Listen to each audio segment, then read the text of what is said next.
Yeah.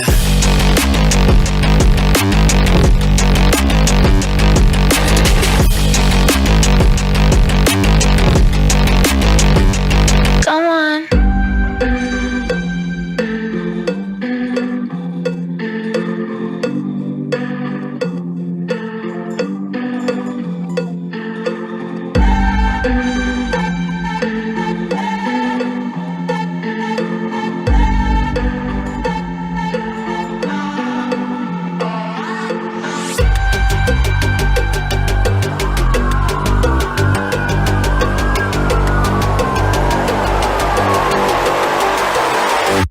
Come on.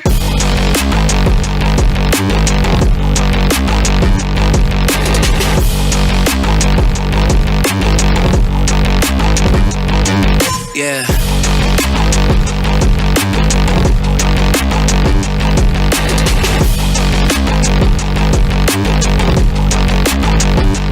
Come on.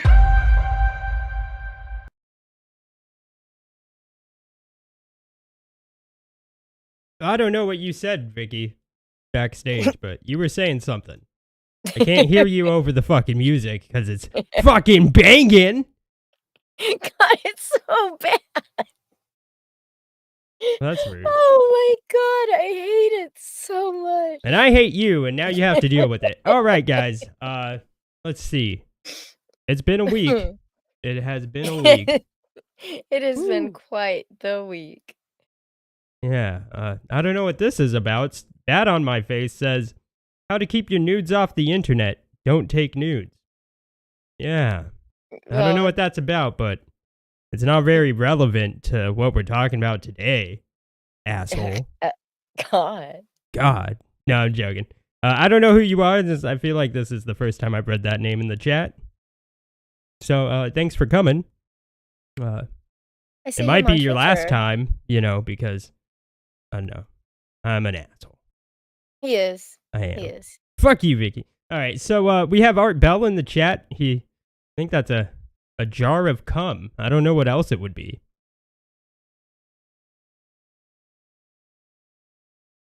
Okay, thanks, Vicky. Transitioning. Hi, Anthony. Says fun bags. I get Hello, it. Matthew Fowler. Get it? Transitioning. Transitioning. All right. Whatever, Vicky. All right. Sultan Al Fahim is blushing. All right. And he says, morning, Vicky. What morning? Well, maybe it's morning wherever they are. Morning. Is aliens what she calls her bobs? Asked Propaganda LTD. I think so. That could be it. We have Matthew Fowler says, yo-yo. Those are my favorite toys as a kid. I love to do the walk the dog, around the world. You're so weird. I'm being serious. I loved yo-yos. Everybody liked yo-yos. Yeah, but could everybody walk the dog, Vicky? Yes, Dean. Most of us could. Okay. Yeah. All right. Never mind. Okay. I don't know why Vicky keeps choosing this music.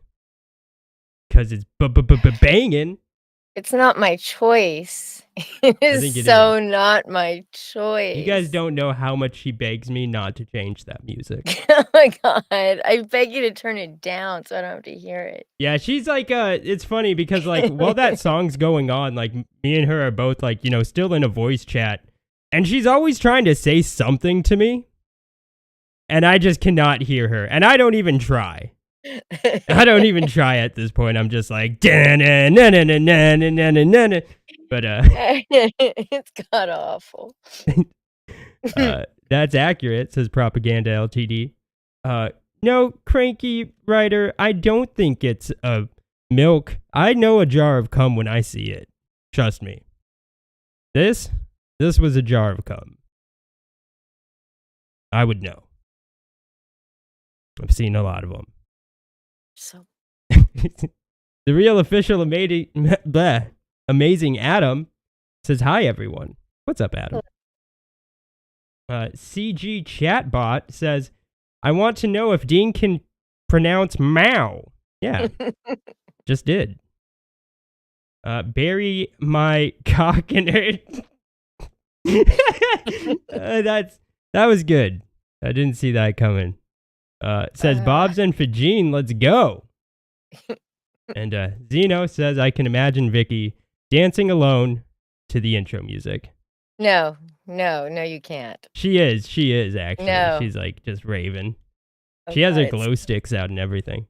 Nerdette's newsstand, nice to see you in the chat. She says, Zeno. Hi, Tristan. What's going on, Tristan? Let's kind of jump into the show. If you guys remembered, we have a new JDA now. Oh. Yeah, he's our Mocuck. Yeah. Appreciated. I worked hard on it.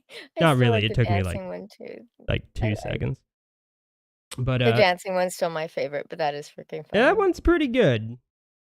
I like it. We'll switch him out intermittently. Yeah. Okay. Let's see if we can get him to moon bounce.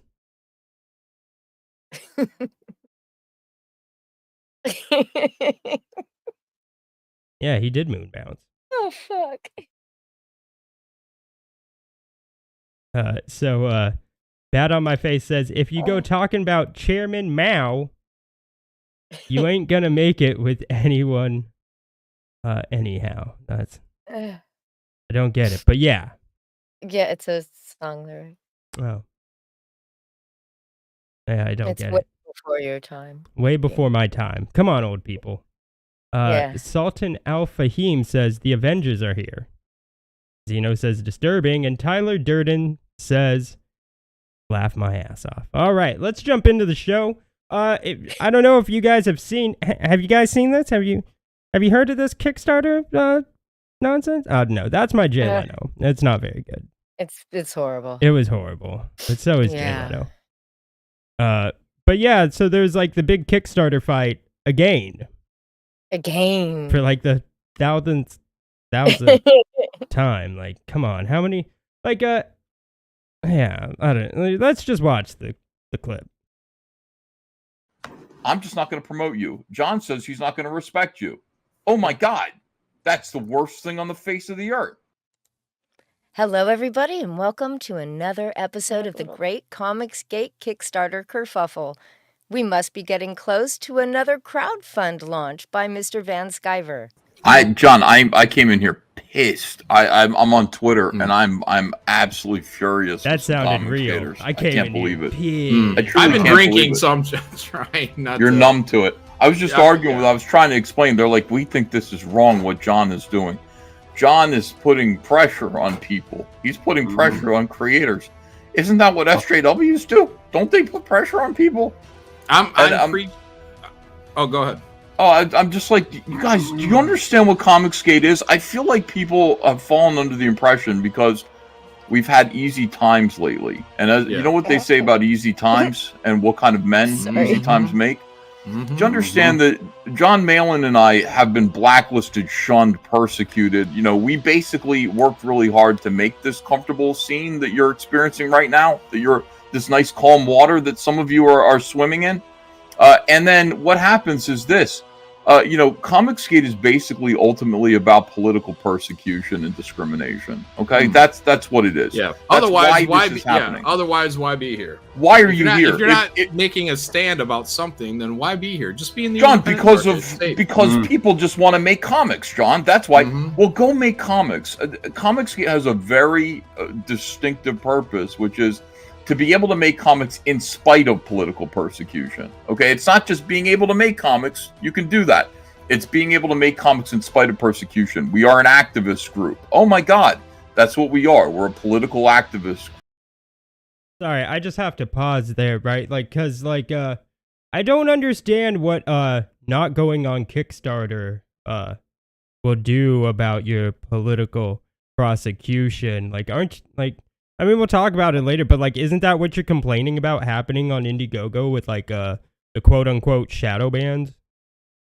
You know? But anyways. Group in the comic book industry. John, they told me John is being, what did they say to me? They say John is using social pressure.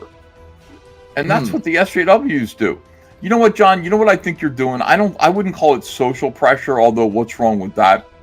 I would say that what you're doing is exerting shame.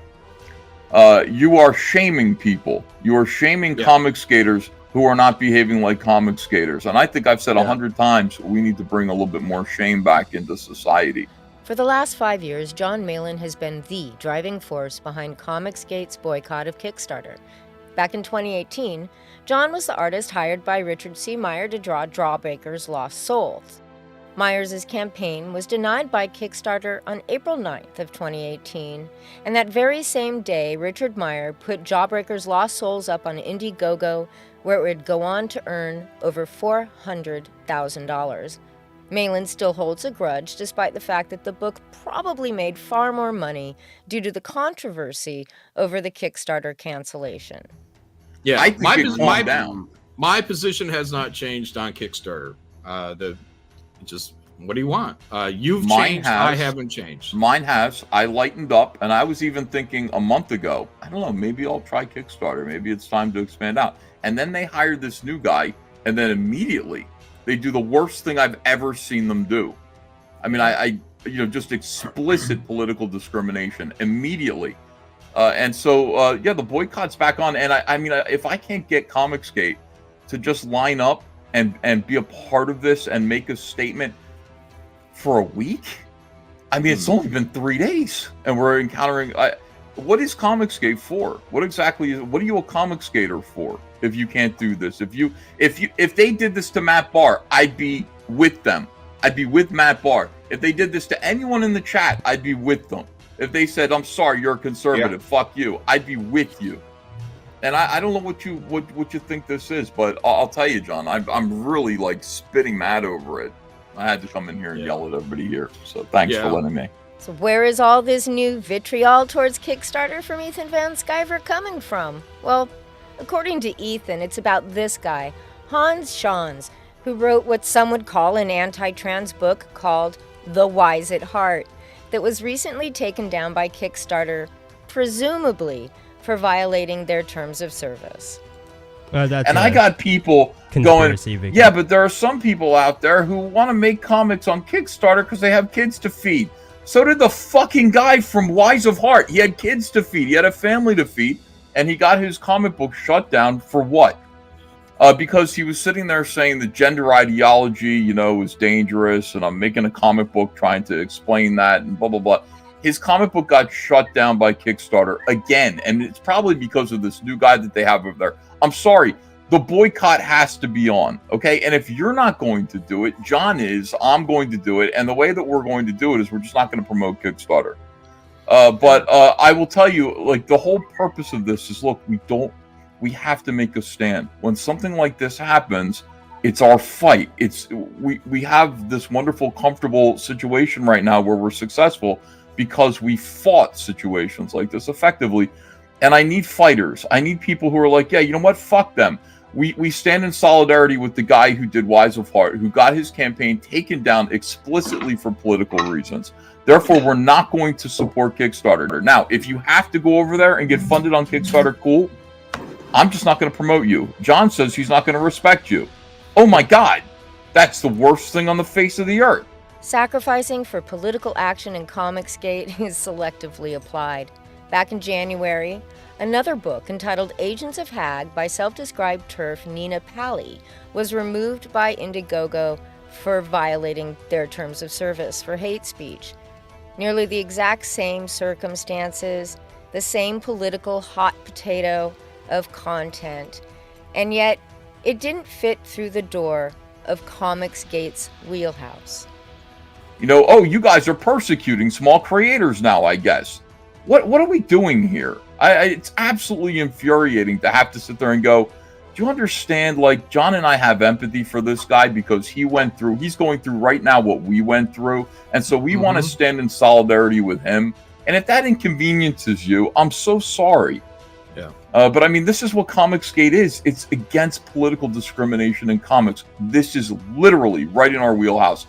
And I got people saying all the time, Ethan runs a cult and everybody just listens to what Ethan says all the time. They're all a bunch of robots. I can't fucking get them to not support Kickstarter, John, at 3 days after this happens. That's what a... Well, like, of course he can't, right? Because just like a couple months ago, he told people, yeah, go ahead and use Kickstarter. So, like, yeah, now you have people upset, right? Yeah. Like, I mean, that's so yeah, dumb. this is... Yeah, the last time we went through this, he told people they could go ahead and use Kickstarter. Yeah, he was like, yeah, you know, if you want to, that's totally fine. Yeah, My friends do. So, but now it's like, if you do, you're a piece of shit. That's like the attack they had on Twitter, anyways. You know, robotic cult ComicsGate is. I'm going, no, guys, now's the time to become a robotic cult. Now would be a good time for you guys to line up behind me and do exactly what I say. Let's not support this platform, the politically discriminated against a comic book creator. Mm-hmm. Oh, what is this, Ethan? This is abuse.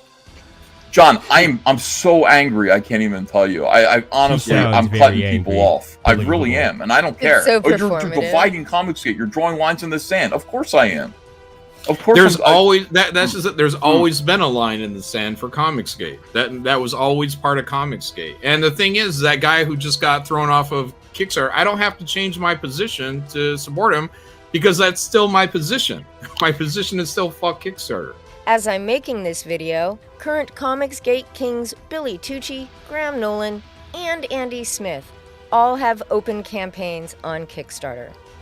So, you know, I feel bad that that happened. But the ComicsGaters that are going to Kickstarter right now, you know, they're using him for content, but they're not pulling their campaigns. They're not doing anything in solidarity for that. So, you know, just like, okay, all right. What, you want my respect? You know, goddamn. Hey, whatever.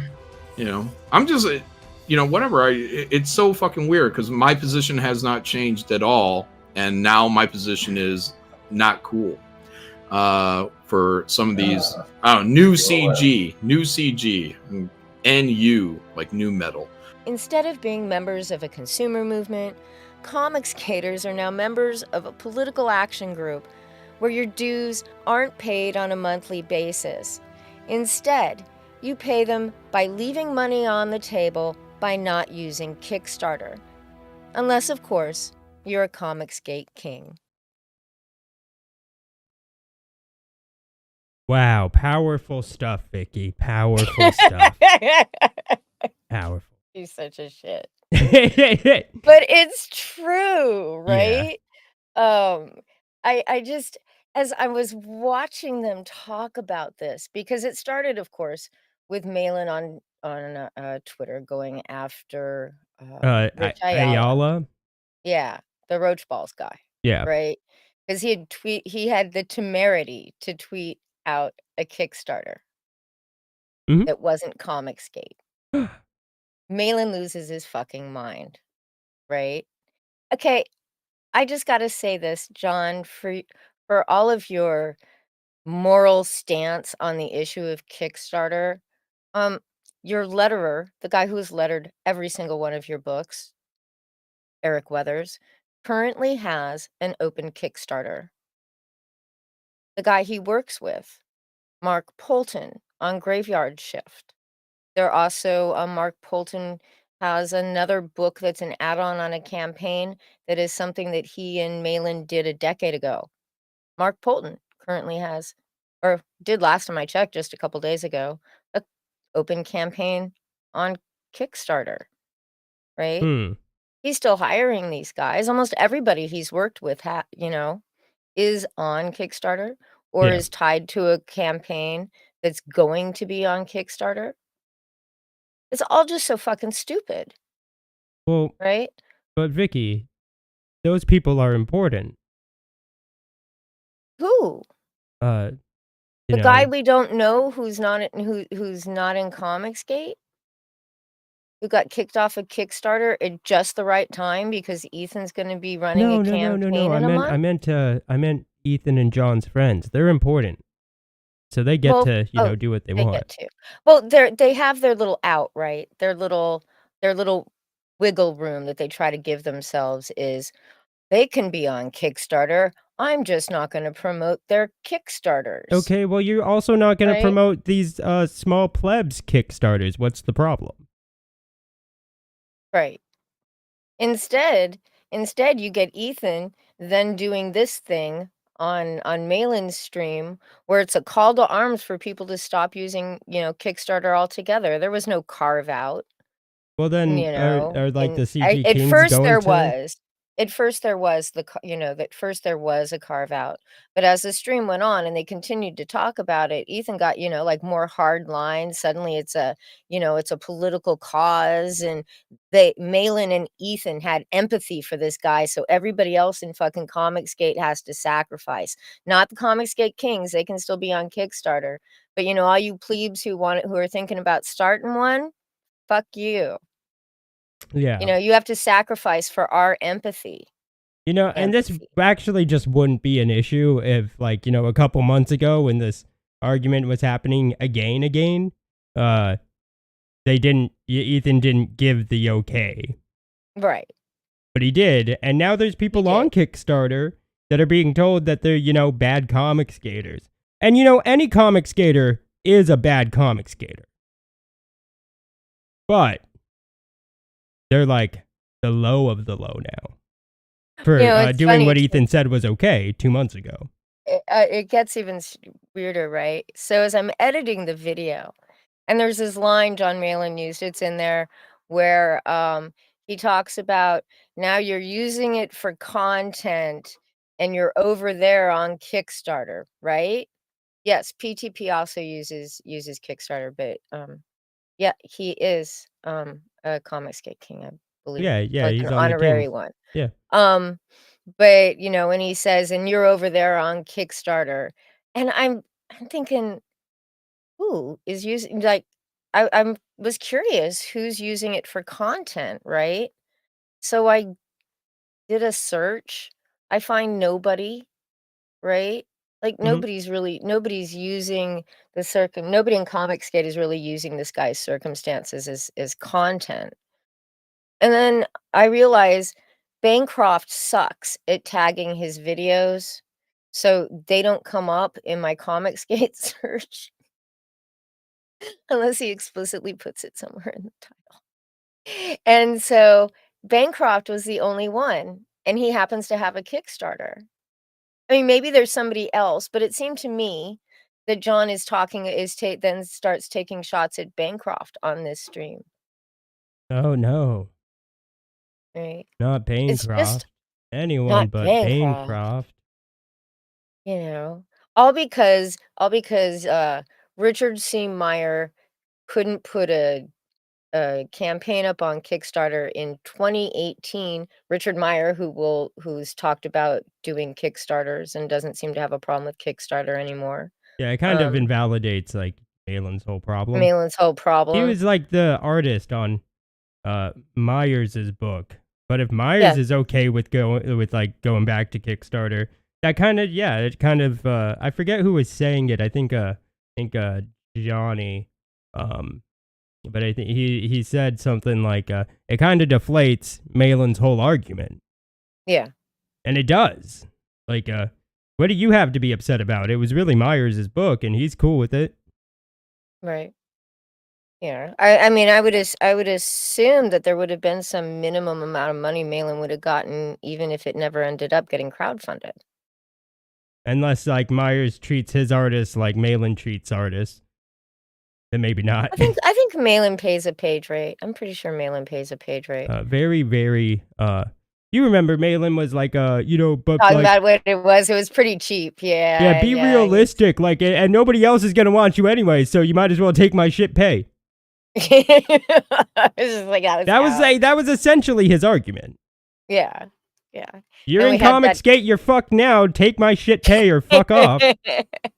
That's what it boiled down to. When like, yeah, don't expect to be paid Don't expect to be paid good money here because they don't out there. Even though we were saying come to ComicsGate and be able to live off of your fucking comic career. Whatever. I can't even. Yeah, Malin's funny. Yeah. Not in a. No, not way. in Yeah. I'm not going to take it off tracks. Yeah. Colonel Morg says, John is and has always been a bitch. I didn't even see that coming. I didn't read that before I read it out loud. It's okay. That motherfucker was in the military is hard to believe. His primary MOS must have been crying about shit, and secondary MOS must have been lying about shit. Oh, that is harsh. But that true. Was harsh, Morg. But true. But hello, true. By the way, Morg. What's up, Morg? I think we're gonna move on. Yeah. I think we've done enough of that. Yeah. So, for those of you that don't know, I dropped a video like 2 days ago. We're going to watch it, and then we're going to expand on it, and you're going to sit there, and you're going to fucking like it. You're sure? Yeah. Are you sure? Maybe not, I don't know. But you are going to sit there, motherfucker. I see you. There is a thought dimension, which is known to a certain kind of man. It is a dimension as crass as rap, and as skanky as selling used panties. It is the middle ground of hookers and johns, between being pimped and pimping, and it lies between the pits of man's lust and the depths of man's wallet. This is the dimension of prostitution. It is an area that we call the escort zone. When I'd done absolutely nothing like that in the history of speaking with her, and I never would, because frankly she's a former sex worker and I'm skeeved out by STDs and she's probably crawling with them. Dude. Oh my god. Whoa, Wow. Liam. Whoa. Is it shocking? No, it's not. If you look at the screen, you'll see our subject, Sheila Aliens escort page. But what if I told you that being a prostitute isn't the worst part of this YouTuber's life? What if I told you it does indeed get worse? You may find yourself asking, but DA Talks, what could be worse than being a literal prostitute? How about being an e-prostitute, doing webcam work, and going by the name Sexy Samantha? Close, but not worse. How about being a child pornographer? A very serious claim, and if we are going to make such a claim, we must first show how it is not without merit. And to do so, we must look back at a certain set of events that have unfolded over the past couple of days. Here we have angry prostitute and alleged child pornographer, Sheila Aliens. Sheila has taken a break in between Johns to tweet to me, and she says, "Hi Dean, hope you are well. Just a friendly heads up that those hacked private photos of mine, like the one you have as your current profile picture, are from when I was underage." For context, Sheila is mad at me for using this profile picture. This profile picture is of Sheila Aliens, and as you heard, she said the picture of her was taken when she was underage. As you can see, I drew clothes on the picture, making the poor innocent underage Sheila no longer naked. You would think Sheila would and should show me some gratitude, but the prostitute does not, and what she did next, no one would see coming. After making a slew of tweets, known sex worker Sheila Aliens steps out of the escort zone and onto ComicsGate's John Malin's livestream to continue to hurl accusations at me. But as you are about to witness, things quickly turn against her. Why would you report that to Twitter? Why wouldn't you go to the police and say, because you know who that account is, right? DA Talks, isn't that one of those Royal guys or something? I'm the third Royal Third Royal brother. Something. Why wouldn't you? I don't know. Why wouldn't you report them for distributing child pornography? Is he a royal? I just found out about this tonight, by the way, so I haven't decided what I'm going to do. But as far as I did report his whole account already, and also I don't know who got the pictures to begin with because well-read users. It doesn't matter. You just go to the cops; they'll figure it out. Why, John, why is that- Sheila why- acting like somebody who had her account hacked and underage nudes were stolen from her and posted by Dean? I mean, you know what I'm talking about? Like, I don't want to doubt Sheila, but it's like you're not acting like this actually happened to you. What Tell are the you truth to talking people. about? Where else? Well, I'm just saying, like, John is being perfectly reasonable with you. We don't want to come after you, but John's being reasonable with you and saying if somebody did hack your account in some way and took pictures of you underage and stole them and posted them on the internet or is in possession of them, the correct response is to call the police, not equivocate with us on the internet. I don't even know why you're here with us right now. You should be on the phone with the police. I just found out about it tonight, okay? And it's not funny. Why are you laughing about it? This is what I'm talking about. Like, it's I just feel it's like a little keeping out- peculiar. Okay, well, they are pictures of me from when I was underage nude that were privately being. Well, don't lie to the people here. It's like, what actually is going on? What are you talking about, dude? They are pictures of me from when I was underage. Period. Okay. All right, go file a report with the police tomorrow. The reason why we're all sitting here like, nah, is because it doesn't seem like it's true. I trust Sheila, but I think Sheila, like, sometimes might exaggerate things. Maybe. That's my thing. Like, I listened to that and I said, that doesn't add up. And I like Sheila, but that doesn't add up. Your behavior doesn't add up. So we're going to call you out on it. Ethan Van Sciver and John Malin weren't the only ones skeptical of Sheila's claims. The chat grew suspicious of Sheila's odd behavior as well. Sheila has always been sus.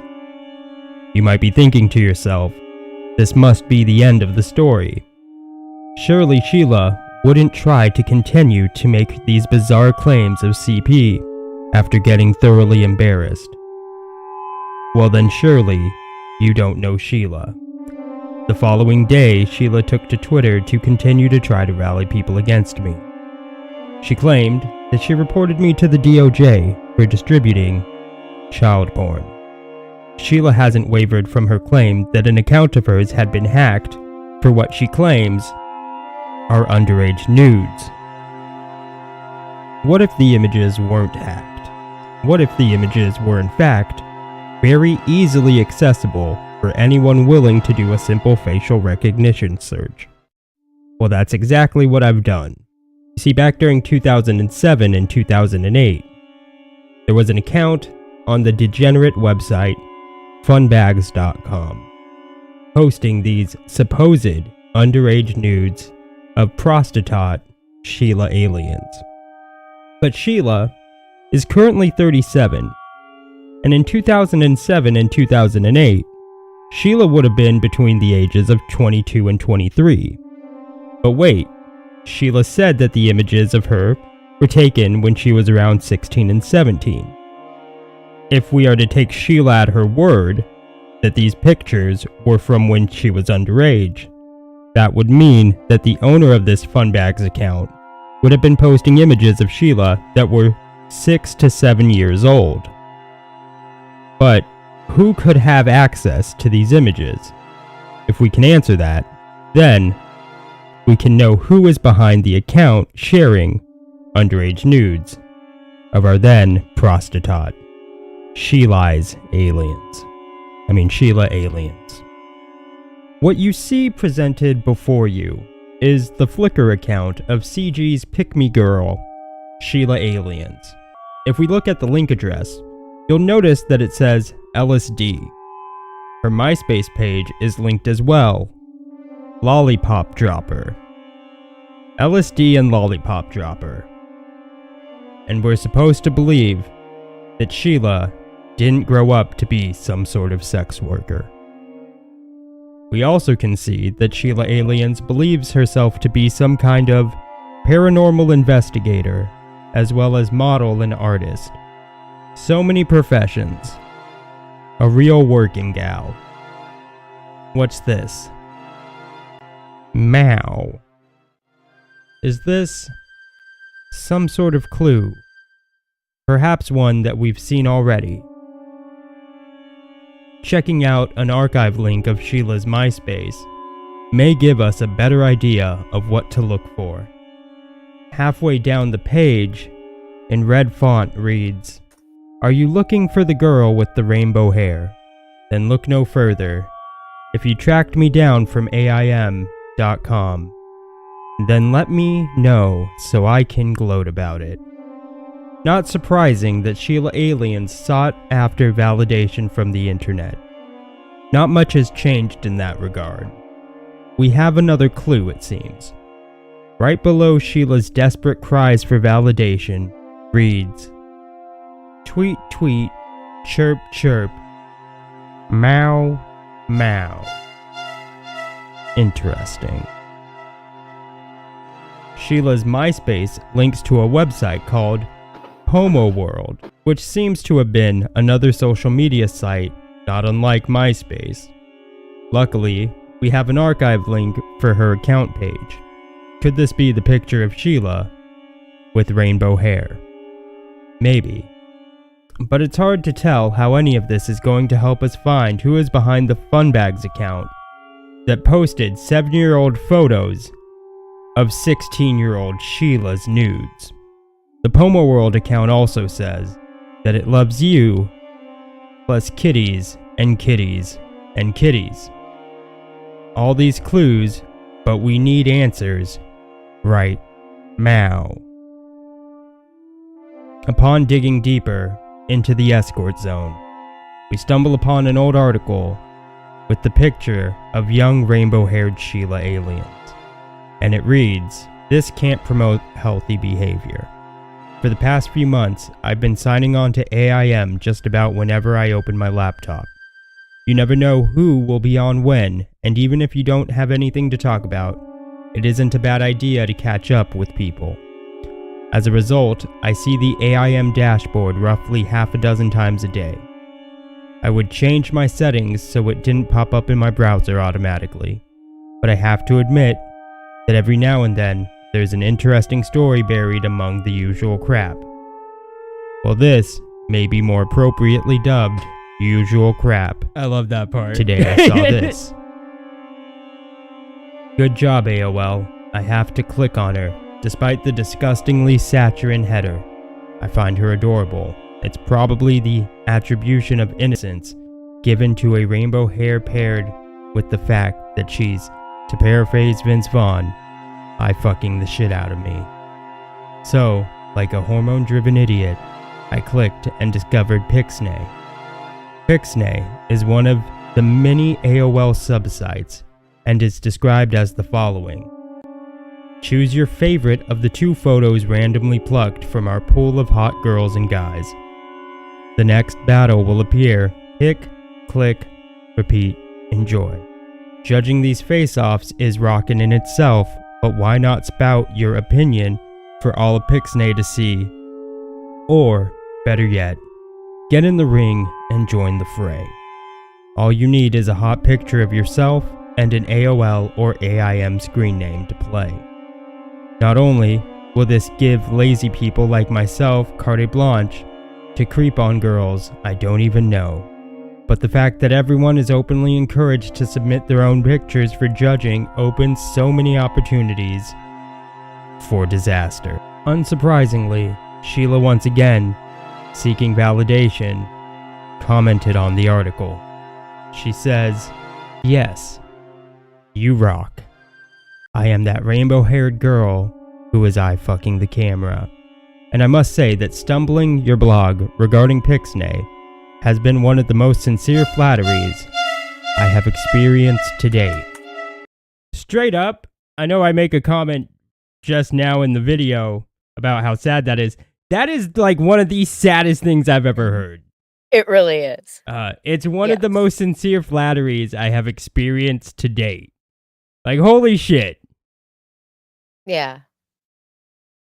That like that's fucked up. I can't even either. That's fucked up. And that's sad. She goes on to say, "Obviously, I'm full of myself for Googling rainbow hair and Pixnay in hopes of finding trackbacks to myself. Right? Right. I really think AOL should start paying me. Yeesh. I am an amateur model after all." She's an amateur something for sure. Someone on their staff has the sweets for my rainbow hair pic. I have even had a few people who were able to track me down and add me on MySpace just to tell me my hair rocks. Awesome. That but I want money. Is the creepiest. And she will soon find out. Yeah, she's gonna have to work for that money. But this is not that story. Again, thanks for writing about me. Thanks for taking a screenshot of my 15 minutes of fame. Wanna see the real moi? I photoshopped the shit out of the rainbow hair pic, as you might have guessed. I suppose the escort zone is driving us towards Sheila's old Pixnay account. Here we see her Pixnay page. It seems that Sheila wanted upvotes on her pictures for, yet again, validation from the internet. It appears we have another clue. At the top of her Pixnay page reads, Meow. Let's go back to the Funbags account and look at some of the account's contributions. It appears that the account, when posting the pictures, similarly to Sheila's Pixnay, wanted upvotes for internet validation. Oh no. This post from the account reads, Just me having times in the canyon. Please vote to get me a high ranking. Heart, heart, heart. Meow. If for some reason you're dumb and you didn't see this coming, or perhaps you still don't understand, Sheila is the one behind the Funbags account, posting what she has confirmed to be underage nudes of herself. If you remember, these posts were made when she was between the ages of 22 and 23. This would mean that as an adult, Sheila knowingly uploaded and distributed child porn. Sheila, by her own admission, confirmed that she was underage in those pictures, meaning that she has confirmed herself to be a child pornographer. Because of this, I have reported her to the FBI. I sure hope Sheila wasn't lying from the start about those images being underage. I guess we will have to wait and see. Sheila decided to try to demonize me for putting clothes on a naked child. But yet, she knowingly uploaded and distributed CP. I should be seen as a hero for what I did, but Sheila should be, and likely will be, sent to jail for her very serious child sex crimes. Thank you all so much, and have a safe trip through the escort zone. Okay. Now let's get one thing clear. Can you get me up off the floor first? No. You stay down there. 'Cause you suck. I get to move up though, because I'm a man. And I make these decisions. Yeah, I'll let you. I get you, I guess. Thank you. I know people saw that you're only like half a body. Anyways. The part at the end is obviously me just making fun of her claim of contacting the DOJ. The reality of it is she made it up. They're not underage images. Yeah. She made it up because I was making fun of her, and she didn't like that. Which is fucked, right? I call it her trying to pedo me to me. Which is the worst kind of me tooing. Because it's pedo. Yeah. It's just what a piece of shit. But let's kind of prove even more. I don't know if we need more proof. Or we're actually just kind of also making fun of her. Because this stuff's really funny in my opinion. But here we have her saying a few different shots of me being an exhibitionist in my new apartment. This was on the Funbags site, right? Your new apartment. And this was literally the same year as quote unquote the underage pics. And I'm supposed to believe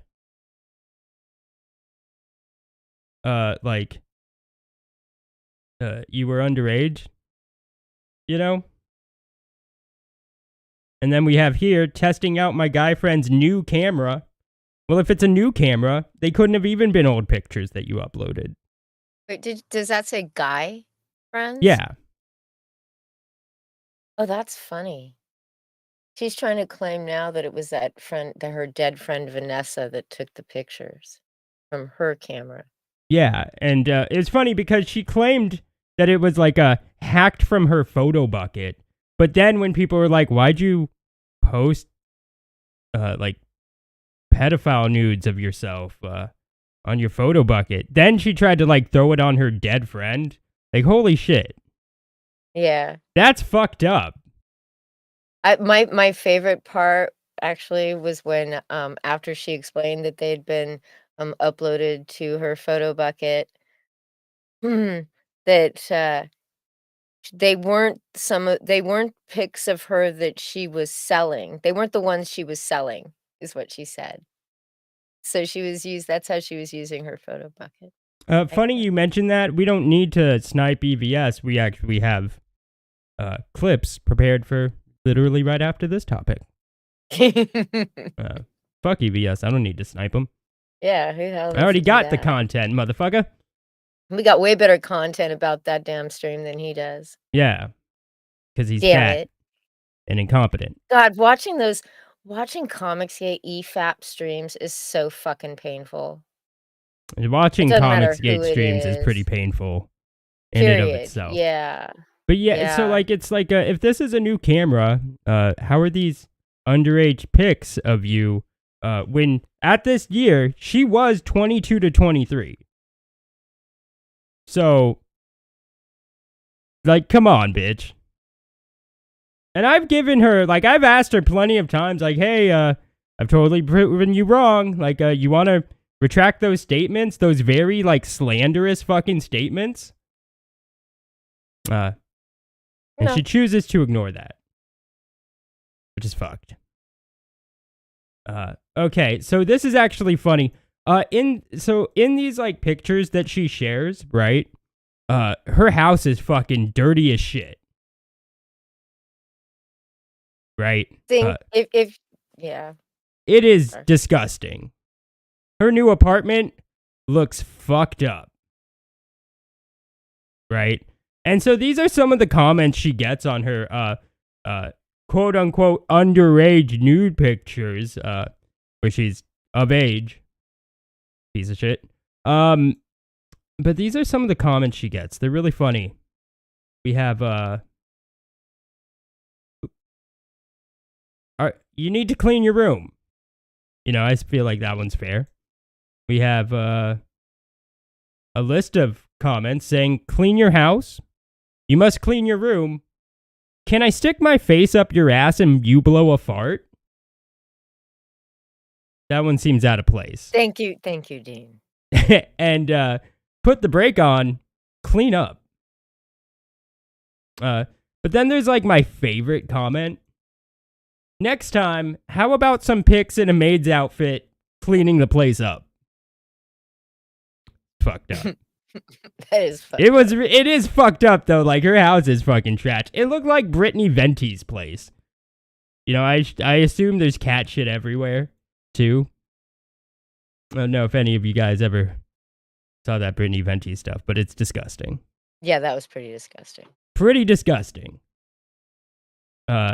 So you guys remember the escort page I showed in the video? I'm sure many of you have seen it before. Yeah, we covered it a couple years ago originally. But like, so when confronted about the fact that she, is a prostitute, she likes to cover up the big truth with a smaller truth, which is a good strategy, right? She goes, cute, never sold ass, only panties, by the way. And funny enough, on that Funbag site, I found probably who she sold those used panties to. Oh. Which is pretty funny in my opinion. I don't know about you guys, but that's hilarious. Pretty fucking funny. Yeah, my detective work knows no bounds. I'll find your customers. I guess. Sorry, it's just fucking hilarious to me. But then like here's a very serious thing, right? Like Sheila, when she went on that Malin stream, they all call her out. They're like come on, why are you here? You shouldn't be here doing this. If this is true, call the police. Right? And so the very next day, she goes, I have reported, Dean, she puts my whole name out there like I care about my docs. Like you're I don't give a hiding or shit. something? Yeah, I didn't care when I was actually doxed on Kiwi Farms. Like, I don't give a shit. Yeah, that's my name, Ollie Asaf. Oh no, you did it. But really what this is like, that's like it's an attempt to like hurt your future employment or even your current employment, which is something I don't have to worry about. Like, my job is so secure, bitch. But anyways, she says she's reported me to the DOJ for distributing child porn, even though, as we saw, she knowingly uploaded that not child porn to the internet. So, like, if I was going to be in trouble for sharing what I would have no idea was, she would be in major trouble. But luckily for her, it's not actually child porn. Or else she would be in, like, some serious fucking trouble. But anyways, when I point out to her that, like, I will FOIA request the Department of Justice for this supposed fucking, like, report that she made, that she totally made, guys. I point out, like, yeah, like, it's gonna be really embarrassing when they tell me it doesn't fucking exist. And guess what, guys? Suddenly we get this report. Well, first she tried to be like, well, like, you know, maybe you won't get one because I didn't even get a confirmation email. So like, okay, totally. I totally believe you. Like, they don't keep notes of that type of shit. Like, this isn't a typical thing people FOIA request. Newsflash, it fucking is. Right? Anyways, she gives this screenshot of a cyber tip line report.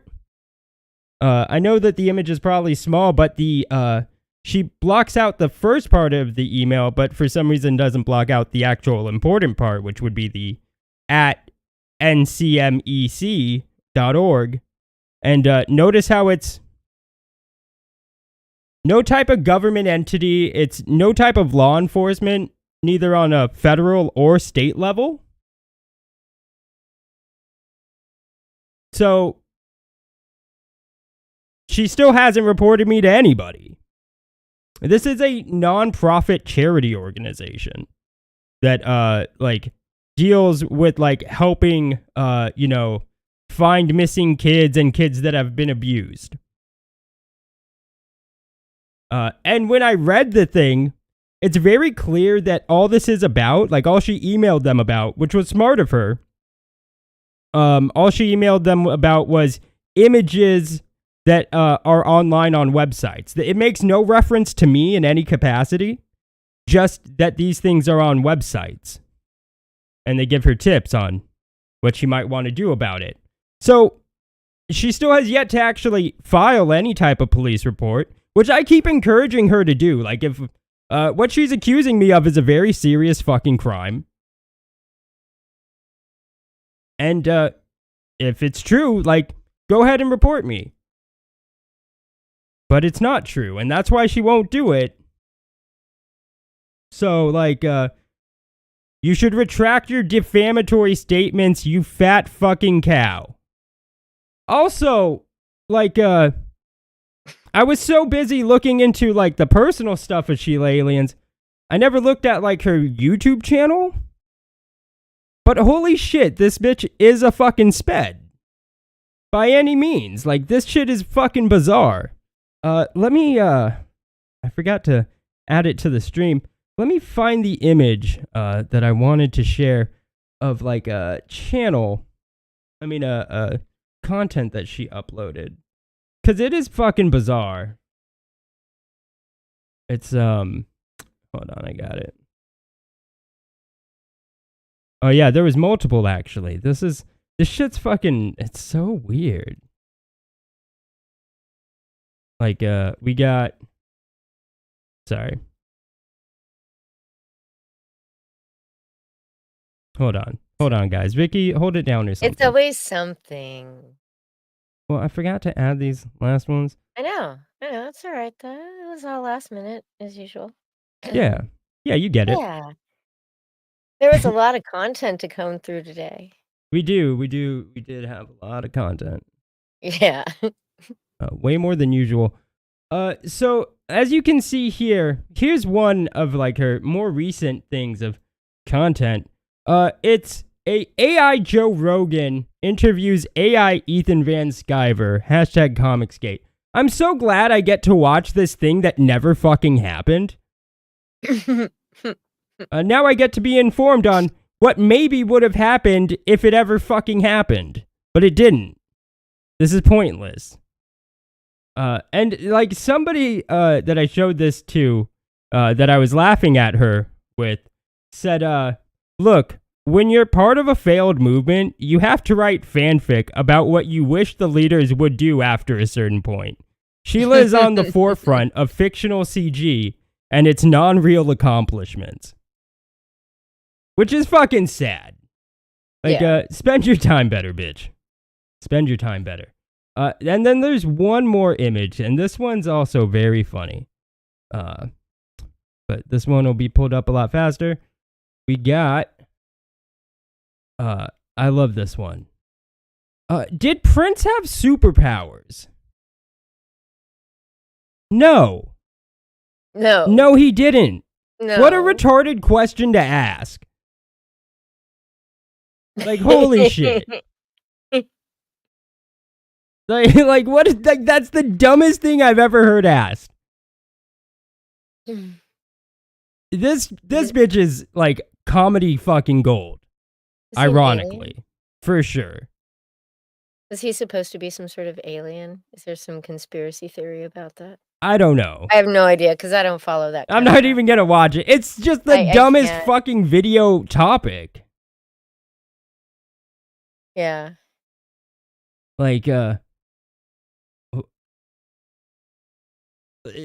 Prince have superpowers? Oh, totally.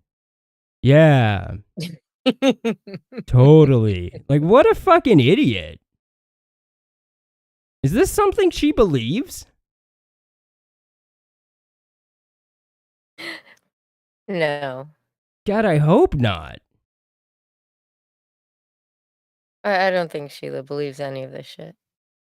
Yeah. Oh, some guy. Okay, Propaganda LTD says he knows where this came from. Some guy, totally credible source, claims that he saw Prince levitate. Some guy. That is just some dude, some random dude. I mean, it doesn't matter who it is. If just one guy was like, it doesn't matter who, it could be his fucking mom for all I care. If she was like, yeah, I saw Prince levitate, I'd be like, you're fucking crazy. Because that's fucking retarded. Jesus Christ, Sheila. I mean, remember, Sheila, when one of her second interviews, I think was the Oz show. The first was Ryan Palmer, Word Nerd.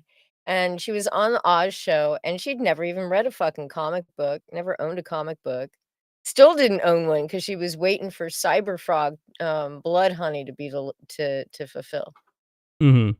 So I mean, it's she only latched onto the ComicsGate for the quote culture war, and she came over from Fandom Menace. Oh, okay. So this is more credible now, right? I forgot who he was. Supposedly a friend. He was in the house and he saw. He said he recorded it, but the recording turned black. Oh. Wow, way more. Wow, I definitely believe it now. I'm sure. Well, I mean, he did have the proof, Vicky. Stop being a sarcastic bitch. I'm not being sarcastic. This is me being. You are being a sarcastic bitch right now. I'm being straight up, Dean. That shit fucking happened. Yeah, okay. Jesus Christ. Being a sarcastic bitch. I believe it now. You know what? Really? You're the idiot, Vicky. Because I don't believe Prince was levitating. Yeah, obviously he levitated. Okay. All But right. but in all seriousness, what a stupid bitch. And I say that in the meanest of fucking ways. Do you know what that means then? What? I know the same amount of Prince's superpowers as I do about Isom. That's funny. That is funny. That was good. Thank you. Colonel Morg says, you have it right there. Sheila is a fandom reject. Yes. Dun, dun, dun, Dun, dun, dun, dun, dun, dun, dun, dun. But, God, what an asshole she is, though. She's such a cunt. She is like an awful human being. Truly, yeah. Yeah. If she knows what's best for her, she should really retract those very shitty fucking lies that are blatantly fucking false. Like, you don't accuse somebody of child sex crimes. You piece of shit. Unless you know that they've actually committed child sex you crimes. especially don't make up child sex crimes that are blatant, like that are easily proven false, and then continue to double down on it. Because we talked about you on a live stream. Because it has serious consequences, Sheila. You really should retract them. But anyways. Yeah. Let's move into Eric July versus Dick Masterson. Eric July. Guys, Versus, happy are Saturday. we doing Dick Masterson Sorry, first what? or Ethan first? Which What? one? Oh, I thought, Ethan or Dick Masterson? was there an There's Ethan two. video? Oh my gosh. Yes. Oh, I think I know what happened with that one. Okay, so we'll do Eric July first, but Vicky, that link that you sent me, you needed to actually give me access to. Yeah, I wasn't set to. So anyways, we'll do Eric July first. Guys, happy Saturday. Bought Isom ABC and met all of you at Mount Surrey last year. Masterson is a jerk and Vito is a weirdo. One point he made was valid. Why have none of the main creators who helped push Isom reviewed it? Hail Flashcast and Isom too. Well, I don't really do review videos that much. If I do, it's on my other channel, and I don't have time for the other channel. I also don't like making review videos of like people that I like for the same reason as like Nick Ricada does, because it always starts drama and shit. So I just would rather enjoy things and read them on my own private time. I don't think I'm non-biased enough in that. I think that is a problem in that lens. I can give some constructive criticism, but one of the things I can look at Marvel and I look at it. So I don't know these people from Dick, so I'm giving them money. That's all right. I can talk about it. He's here. Welcome to the stream, Dick Masterson. Hello. What's up, guys? Thanks for having me on. Eric, what are you doing, man? Why are you this sensitive to simple criticism? Like, even coming from Ethan, who's like an industry veteran, dude. It comes off as so childish and insecure. You know that, right? I disagree. Hey, cool. I think you're dramatizing what's happening, but I'm cool with that. Read chat, buddy. Read chat, because they know. Chat always knows. You're cool. Coming off for a guy who made $3.7 million fucking dollars that you can't take like basic story structure critiques that I didn't even invent. I'm okay with basic story structure critique. Okay, what's your plot? As far as what? Act 1, Act 2, Act 3. Why on earth would I explain all of that? What do you mean, like going into the future for ISOM 1, 2, and 3? No, I'm talking about book 1. What's the plot? Like, what's the character's what part did you not understand? What part are you confused on? I'll answer any questions that you have. Just be direct. Okay. What are ISOM's superpowers? That's what the spots are for, so you can pause. Oh. We've done this how many times, Dean? Anyway, so this is something that Eric July has a real habit of. It's quite interesting. It's this horrible amateur debating technique, right? Where whenever you ask him something, he then follows up with a question. So what's the plot? Um, can you be specific? Which specific part of the plot? Like just the plot, Yeah. you know? So, No, I get you. That is a good point. And he does do that all the time. a lot. A lot, lot. guys. A lot. A lot. A lot. A lot. A lot. Are you done with that video thing yet? No, We I was can just turn this adding one it in back now. on. Okay. Yeah, Vicky. God, Dean. Jeez. Okay. There we are. He's a superhero. He puts himself in danger. We need to know what kind of super abilities he has to know if he's risking his life. Do you see him do anything super in the book? Yeah, he gets thrown down into a car and smashes the shit out of the car. So he seems like a superhero. What did you say? And see, he did it again. Yep. Right? Hmm?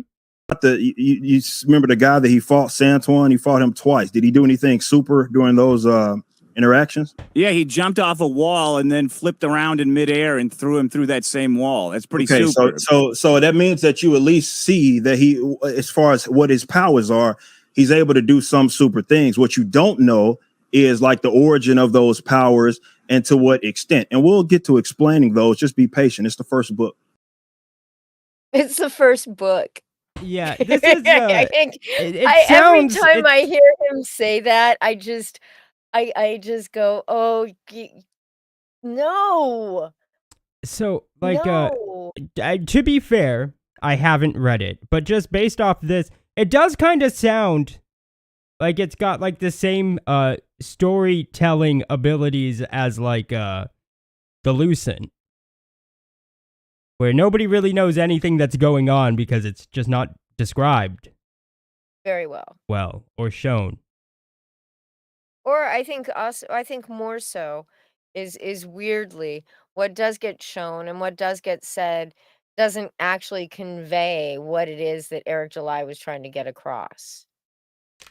There's something else in his head, you know, or his head is too far forward. Or up his ass. Yeah. Actually, after his Cope stream, I have some other comments, but I'm going to wait for that. Okay. Okay, so he does have superpowers? I mean, yeah, I think when you fall from as far as he did when he got thrown onto a car why does by everything have to Yara, be a as well as when he question? jumps off a wall and then he jumps into another exit and rams him into a brick wall and the brick wall breaks. I think it's pretty obvious, and I don't have to hold the person's hand and explain that to them that he probably has powers because of regular. Why don't you just say yes then? What's up with this like smug That's attitude? a fair point. Why doesn't he just say, yeah, he has powers? Yes, he has powers. What are his powers? Well, so far, what we have revealed is, right? He talks like he's still talking like the book still hasn't been released. And it was, what, 8 months ago? 8, 9 months ago? Maybe even a little further than that? Like, people know, anybody who's interested in finding out what the book is about has already had a chance to do it. I mean, I would assume. No, I won't go there. I'm not going to assume that his audience actually read the book. But, you know. Yeah, you don't I have to know worry that about, nobody on the panel read the book except for after, Dick yeah, Masterson. Ethan did for sure. You know, but once you've gone this far out, there's no spoiling the damn thing anymore. Maybe Eric July hasn't read it. You ever think about that? He's like, so he has to answer questions with questions. And what do you mean by that? I mean, Yeah. what are his superpowers? Well, clearly he has them. You should have seen in the book. You saw in the book, right? Like, it almost sounds as if he's very good at hiding the fact that he has no idea what the book is. Right. That's kind of been my problem this whole time. Like, I gave you very basic notes of and we went through those notes. We went through those notes, no problem. We went through. Yeah, I know. You You called me a hoe ass N-word while you were going through the notes. I saw that, but yeah, I went through the notes and we talked about all of that. You called me a scammer, so yeah, that makes you a hoe ass nigga because you lying about my business. So I've been called a hoe ass nigger by Eric July as well. Did you call him a scammer? Very weird. I think I may have used the term grift. Oh. Yeah. That's not really. We have something in common. You are kind of an N-word, though. Thank you, Dean. Yeah. Watch yourself. I do stand by that. I want to be clear now that you your business is marketing anti-woke shit to morons. Well, that's and you're free to that opinion. I've never marketed anything as such, but you call my business a scam. This is something that's my livelihood. Dance on the you call my business a scam, and I called you a whole ass nigga, and now you're hearing me calling you one. And I just want to be clear. That's you said you were going to dance on the graves of Marvel and DC comic artists. No, what I said, no. See, you're getting the saying wrong. At least get it correct if you're going to talk about it. What I'm saying is, I said I'd moonwalk on the dead careers of comic pros is what I said. How is that any different? Moonwalk is a dance move on the dead career. Like, what type of argument even is that? Like, no, what I said was more specifically, which dance? Yeah, okay, you got to get it's not as cool if you don't get the fact that it's a moonwalk, asshole. It's not the mashed potato. What did you expect me to do? The fucking lame ass electric slide or something, Dick? You piece of shit. And then it becomes this total argument, right? Because I didn't say that. I said moonwalk. I didn't say dance. And you're like, I'm sorry. I thought you were going to be doing a tango. I mean, it's like, fuck. And that's a extremely good point, Propaganda LTD. They do put out a shit ton of books. A shit ton of books. They have no chance of competing unless they start, to hire a shit ton of people that they can't afford to hire. Yeah, that would be a huge, such a huge financial risk. Well, I wouldn't expect any of them to take it. They'd have to go the not whole all investor at route. first, right? But hire some people, get some more books out there, and then hire some more people when you can and get more books out. I think that's what he's doing, because he's already announced one and a half. Okay, that's not shit though. 1.5 isn't they should be doing 10 books a year at least. This is the slowest growth ever, and you could have very minimal employees and get that done. I don't know. At least I'm pretty sure you could. You could do 8 books a year. Yeah, so I don't know what this, but this isn't even that. You know what I mean? So no, he's not doing that. But he should be, and then he could start to grow, even faster. He's gonna be dead by the time he hits 5 books a year. At this rate, I don't know. Well, you heard me say that on your stream as well. You can say it all the time. Is this more? This is like the assault thing. You get hung up on these really simple details. I can't tell if you genuinely don't understand the point, or if you're just trying to. What point have I not addressed? Any point. You just keep asking questions. He actually did that. He asked him a question on top of the fact of on the fact that he was avoiding answering questions. Yeah, he did that little shiny thing with me, right? The little teeny itty bitty inconsequential thing, and try to argue about it. And in my case, it was I'm his sister, how do you know that his sister knew that he had powers? I'm like, dude, he shows up, middle of fucking nowhere in an alleyway in a hospital gown wearing a little shiny bracelet, right? And there was some more to it, but he just laser focused on the fact that I called the bracelet shiny. Okay, it wasn't shiny. It was black and silver, I guess, right? It wasn't shiny. Maybe I got that from a fan art after or something, like in my head when I'm at a smoke break from work for a book I haven't read for 8 months. I remembered for some reason that the bracelet was shiny. What does that have to do with anything? Nothing. Nothing. That's why it's weird that you're focusing on it. Exactly. And then he wins the argument because the bracelet wasn't shiny. Big fucking deal. That didn't negate the rest of it. It didn't negate the fact that apparently I said the shiny bracelet to set the scene of so you would know what part I'm talking about. He's literally naked in a hospital gown in an alleyway, and his sister picks him up, and it's totally I mean, she's anxious, worried, sister anxious, but not oh my God, what the fuck are you doing in a hospital gown in the middle of a goddamn alley? And why, why? I realized your mistake. The problem is that you gave detail like a shiny bracelet. You have to, when arguing, give as little detail as Eric July did in his book, right? Okay. And that way, he can't be like, but this small little detail that you mentioned. Yeah, okay. I'll try to be less specific. Yeah. Yeah. The speed line argument too was the same thing. Yep. What else do you want me to say? You have set yourself up as an alternative to other comics. Now you're mad. Now you're mad. Just calm down. I am mad because you're lying. You're lying to your audience and you're lying to me. You set yourself up as an upcoming alternative to mainstream comics, and that buying your shitty book for $40 would somehow strike a blow into Marvel and DC comics. I think you're being disingenuous. I'll explain exactly what the point I'll explain exactly what the point is. Am I a competitor? Yes.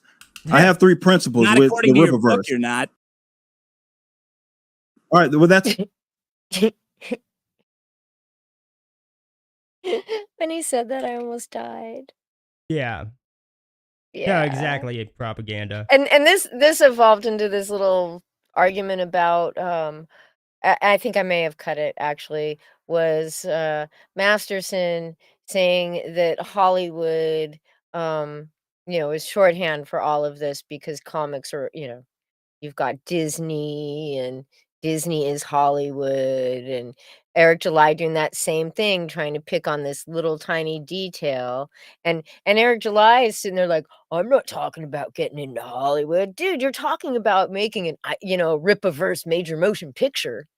Yeah, like that was you want to do a film eventually, right? That's what he means by Hollywood. That was one of the major things that he said that I thought was really dumb when he had that trailer announcement for ISOM. He was like, and we're gonna be looking into doing movies and video games and like dude, slow down. You haven't even made a comic book.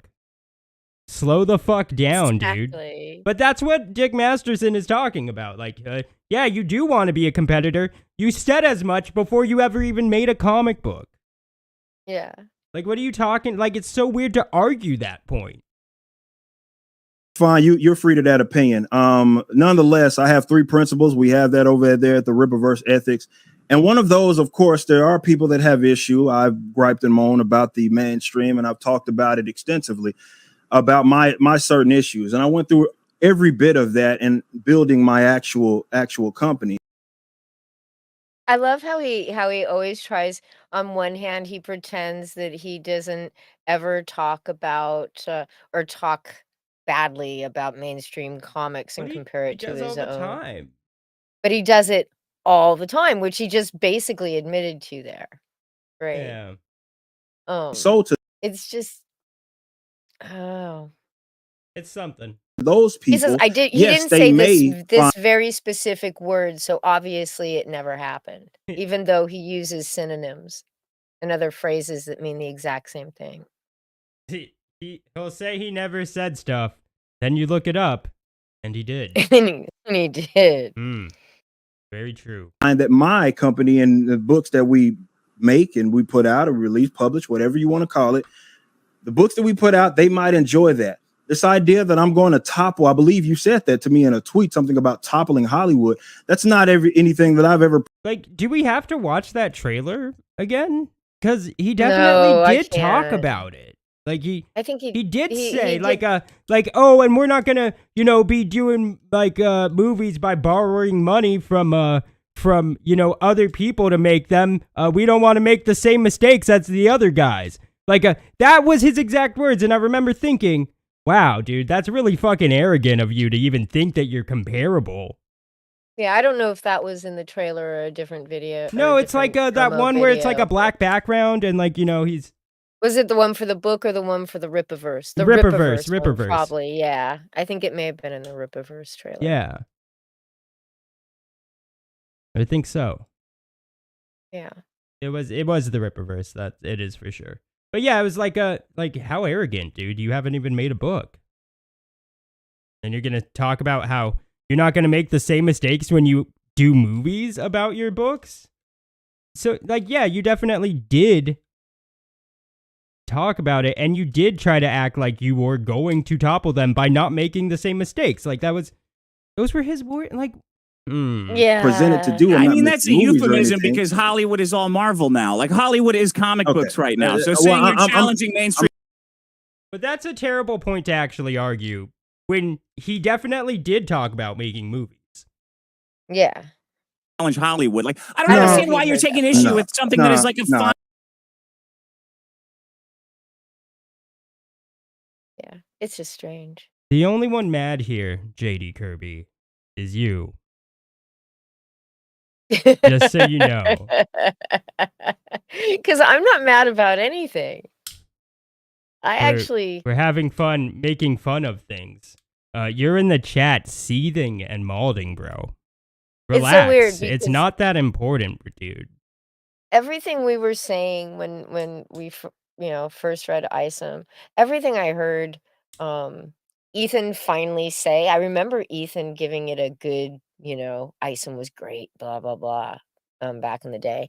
But everything Ethan was saying and Dick Masterson were saying was like everything we were saying, to each other back when this book came out.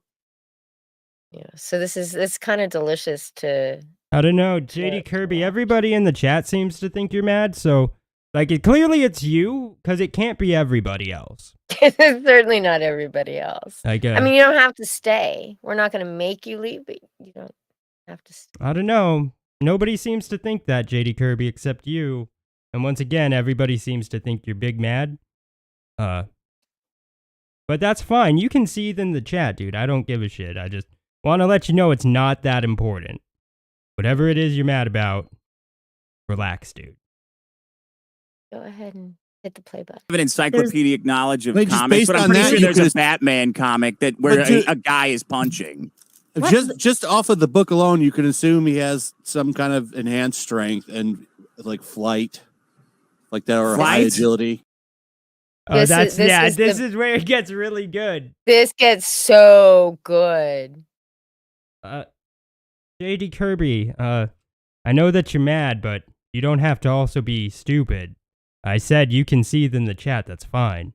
I don't want you gone. You being here is good for the channel, so you can stay, and you can be mad. I just think you'd have more fun if you relaxed, is all I'm saying. Yeah. So, you're more than welcome to be here. There's artwork of him out there, like, doing some flying. I just know what I read in the book. He does some agility stuff, like but hovering. He doesn't fly. Okay. See, all this stuff, Eric, is good to get out of the way in the introduction of your book. It says in the book he doesn't explicitly fly. says it in the book. Yeah. Okay, so this is funny, because let's just rewind that. Might have gone too far.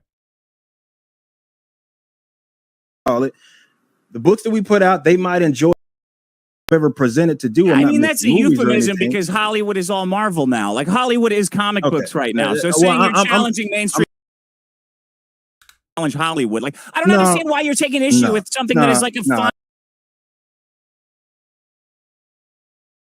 Okay, sorry. I have an encyclopedic knowledge of just comics, based but I'm on pretty that, sure you there's a could've- Batman comic where a guy is punching. Just off of the book alone, you can assume he has some kind of enhanced strength and like flight, like that, or high agility. So he clearly says flight. Like, he obviously thinks that's a stupid thing to even suggest. But then they get on him for saying flight when it was Yellow Flash who said it. There's artwork of him out there like doing some flying. I just know what I read in the book. He does some agility stuff, like but hovering. He doesn't fly. Okay, see, all this stuff, Eric, is good to get out of the way in the introduction of your book. It says in the book he doesn't explicitly says it in the book. He explicitly says it. Flash, did you goes read through the internal dialogue. He literally says in the book that See, he this is doesn't what I'm fly. talking about with you not being in good faith, because you can't get fundamental things correct. Because you're so for whatever reason, angry at myself and the success it is that we saw, and you're just shitting on people. And going on about this other stuff, and you can't even get fundamental thing wrong. He specifically goes through internal dialogue about him not being able to fly. You claim to have read the book, and you couldn't even. I didn't think he could fly until Flash said he could fly. Well, you just tried to lecture me. Hold on. When there was the material to promote the book, there was something out there that looked like he was doing like a. Hold on. Flash. So you thought he could fly, right? Okay. So you said you read the book, right? No fucking answer. Every time I ask anything about ISOM, no fucking answer because none of you guys read this piece you of said shit. you read the book, right, homie? You said you read the book, right, homie? So And that is true. None of them read it. Like, and Flash is gonna say that he did read it, but it was like, so long ago that he forgot, and that's why I thought he could fly. Dude, like, it came out 8 months ago. It's not like it's been out for 5 years. Yeah, you're gonna remember if he was flying. Like, come on, Flash. Just say I didn't read it. Why would you try to lecture me on some things that we should go? Sorry, go on. I think the only two there that did were Ethan and Masterson. Yeah, I think so. Go through when he specifically goes through that internal dialogue. I didn't say he could fly, you jackass. Flash. No, that's not what I see. All right. Yeah, but to be fair, I read the book. You just said no. What you just said, what you just went. Now you're very angry, and that's cool. But you just calm the fuck down. You ain't gonna do shit. As angry as I was. You're not gonna do shit. You're not gonna do shit to anybody. Anyway, like I was saying, you tried to lecture me. You tried to lecture me about going through like why I should have went through something, and then what you specifically are. So what's really funny is like Nina Infinity is currently starting to look at the book and read it for the first time. And live on air. You can watch her doing it too. Referring to, I actually went through it in the book. You get this critical error wrong. What are you multiple times? Multiple times.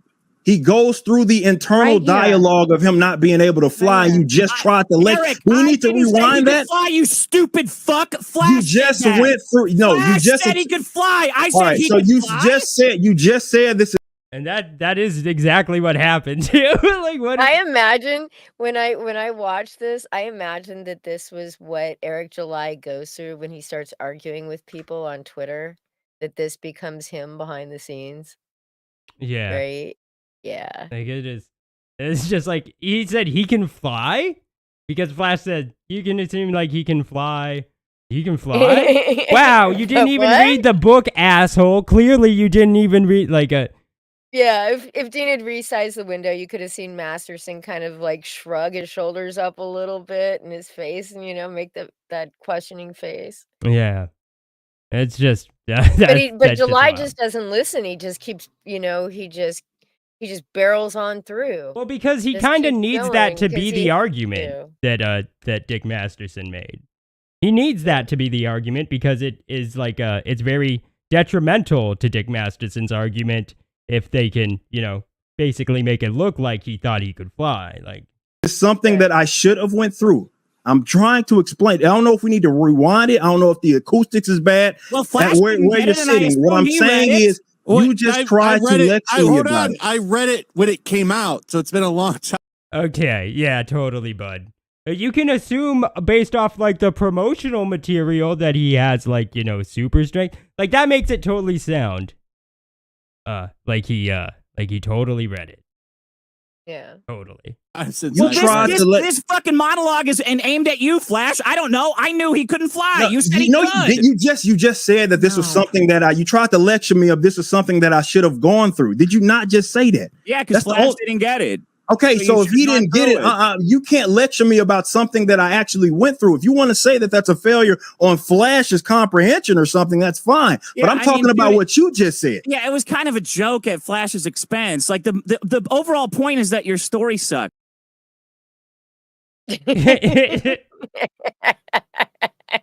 That's funny. You guys are focused on these little details and observations I made at the top. You're specifically hung up on little details. You're saying you need to tell me every single detail of. Well, he does need to tell some detail, like he does tell some detail. What's up with like his origins? What's up with like his sister? Does his sister know or not? Like what are his powers? What is the plot? We don't need to actually. I don't think we need his origin story right away, but we do need to know what he can do. Yeah, what actually. We need fucking something. Motivates. We need something. We have to like him as a person, and you can't if you don't know anything about them. Yeah. Single power that he has. Why isn't he flying? No, I would like any indication of the powers. And he's saying, just wait, I'll tell you the origin story at some point. And you're saying that's not good enough for a first issue. Well, yeah, like, or else what's then the point of the first plot. issue Like, if you have nothing no happened? story. Like, that's not the case because a lot of people enjoyed the story, like I did. I enjoyed the story. I read it. It was good. That's good. That's good. I'm glad you enjoyed it. My point was, this is why the story is not good. Dick, the problem is that you attacked his business first. Yeah. And that's why he's not listening to you. The reason why he's not receptive to what you have to say. What about all the other people that are on Twitter that didn't attack his business and just criticized that he can't seem to stop rage tweeting at? What about them? Like, is because you attacked his business. I guess it depends on what you consider. Well, public criticism is trying to attack the business, I guess. I guess. Business first and foremost, and then you went ahead and gave your notes about the book, and so he's mad because you called him a scammer and you attacked the woke thing, and you do that and you're going to shut somebody down and they're not going to listen to you, and that's why he's. Not receptive to your notes at all and doesn't give a shit what you have to say. And that's the situation that we find ourselves in right now. So he doesn't want to hear you. And that's, I understand. And I thank you for letting me on. I defended Eric's marketing for a year. I didn't. Well, actually, I take that back. I don't have a problem with Eric's marketing. And I believe if you go through my Twitter, you'll see that. He's a grifter. It's a grift. It's the outrage grift, as I call it. I don't care that they make money off of it. I care when they pretend that that's not what they're doing, when they lie. But more money to you. Yeah, I actually just don't care. I can respect a hustle so long as it's honest. Yeah. Right. The only problem I had with the marketing was that Rippaverse fucking trailer where he's acting like he's somehow comparable to Yeah, he's already on a level. He's like, already up we're there not going to make the same mistakes as the other guys. Like, you're not you're not even close. Like, yeah. Like, that's wild. You didn't even put out one product and you're making that statement. That's fucking wild. But I guess, have the attitude as if you're going to, I guess. Well, he sold 40,000 books. That's not 40,000 customers. That's 40,000 books. Or whatever. Well, that's 60, cool. or maybe that's that is still not I don't know, but off the top, it's getting late. But yeah, that's still not anything that like even close to the mainstream has done. And it's not making movies like he claimed. I don't know. It's just like be a little humble, I guess. I don't know. Leading up to this final note taking, leading up to actually reading it, and welcome, thank you. I'm pro marketing. I think the marketing is great. I think the marketing you did, Eric, was a huge success. And I thought it was great that you could, as I explained to Vito, I thought it was great that you told a story where people could spend money and feel good about what they were spending the money on. And that was what I thought the book was. That's what it represented to people who bought it. I think they bought it as a trophy to have, and that was a good thing to me. But as soon as it turned into the book is a financial marketing success to equals it's a creative success, I said, well, that's not true. That's the creative part is not there, and this is what could be changed. And I believe strongly that those two are separate things. And after that, it turned into a very petty and very childish flame war between us. And that's where it is. No, that's not awesome. There's no flame war between you. Like you came in with the energy that you came in with. This is something that you take issue with what it is that I do. This is not the other way around. I'm gonna be completely honest. I don't know, other than the fact that you haven't accomplished anything in the space it is that I'm actually in. I don't know anything about you like that.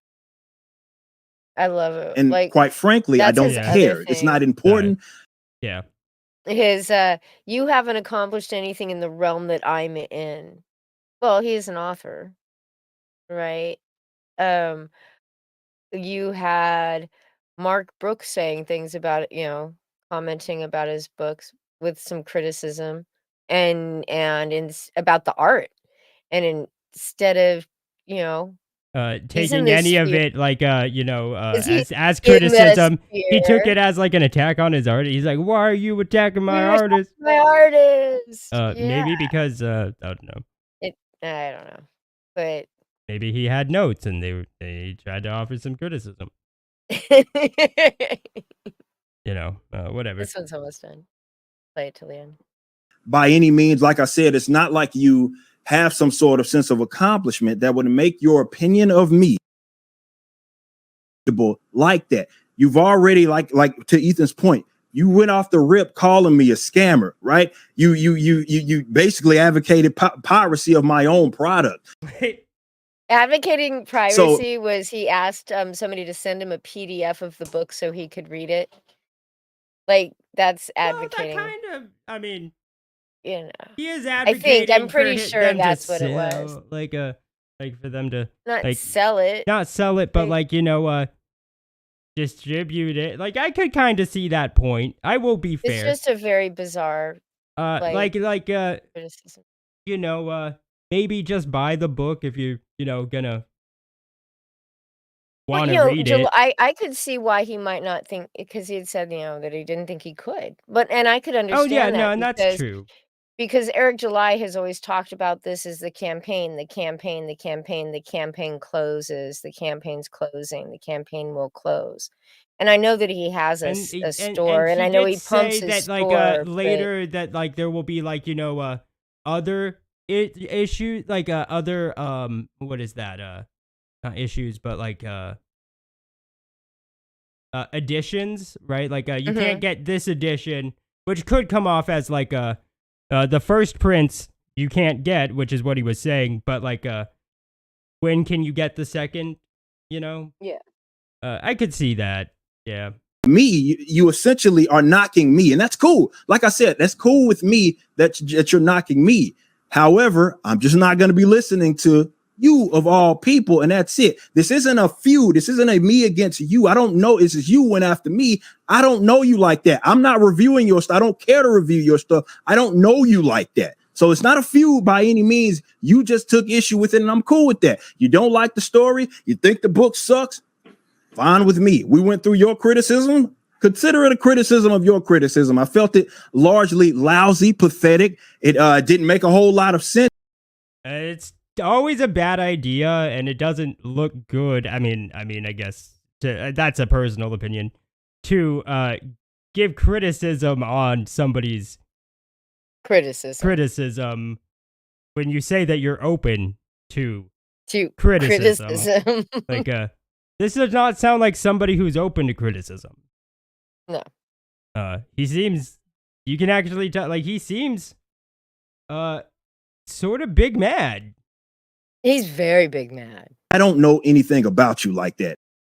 Like, hold on, let's just... And quite frankly, I don't care. It's not important by any means. Like I said, it's not like you. But then why were there so many cope streams about Dick Masterson?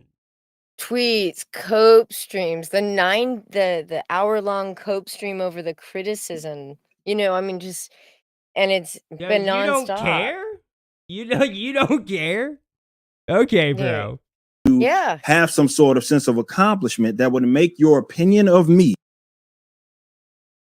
like that. You've already, like to Ethan's point, you went off the rip calling me a scammer, right? You basically advocated piracy of my own product. Yeah. So you essentially are knocking me, and that's cool. Like I said, that's cool with me that you're knocking me. However, I'm just not going to be listening to you of all people, and that's it. This isn't a feud. This isn't a me against you. I don't know. It's just you went after me. I don't know you like that. I'm not reviewing your stuff. I don't care to review your stuff. I don't know you like that. So it's not a feud by any means. You just... That's funny. Transitioning says, was told his writing sucked. He called BS, then immediately hired Dixon. Took issue with it, and I'm cool with that. You don't like the story, you think the book sucks, fine with me. We went through your criticism. Consider it a criticism of your criticism. I felt it largely lousy, pathetic. It didn't make a whole lot of sense in the context of actually reading the book, and it certainly didn't read like someone, as far as the actual write-up, like someone that even bothered to actually read it. But you claim you did. Cool. Either way, you are free to dislike it, and I'm free to reject your position on this. What I'm saying is your position ain't gospel, right? Wait. I think there's some confusion. Waterboy says Eric isn't mad like JD Kirby is. See, Eric isn't using all caps, and JD Kirby asks, Waterboy, look, punk, who you talking to? Well, I think he was just talking generally and openly to the chat. It couldn't. Yeah. He was talking about you, but it couldn't have been you because he didn't like address you as the person. You're more like the subject. Tag you. Or the predicate, I guess. You're not the. Or are you the subject? It doesn't matter. Subject. I think he was just talking generally to the chat. Hopefully that cleared it up for you, man. So if you don't think it's a creative success, fine. If you don't think it had a good enough story, you thought it sucked, you thought it was trash, we all good over here, homie. Other people don't feel that way. There are other people that like the book. We talk about it all the time on my stream. They have no issues with the motivation. They're excited about some of these characters it is that I've created. Okay. So, in case you guys don't know, if you go to Eric July streams one day, he streams by himself. There's no we talk about it. He talks about it and he reads his chat.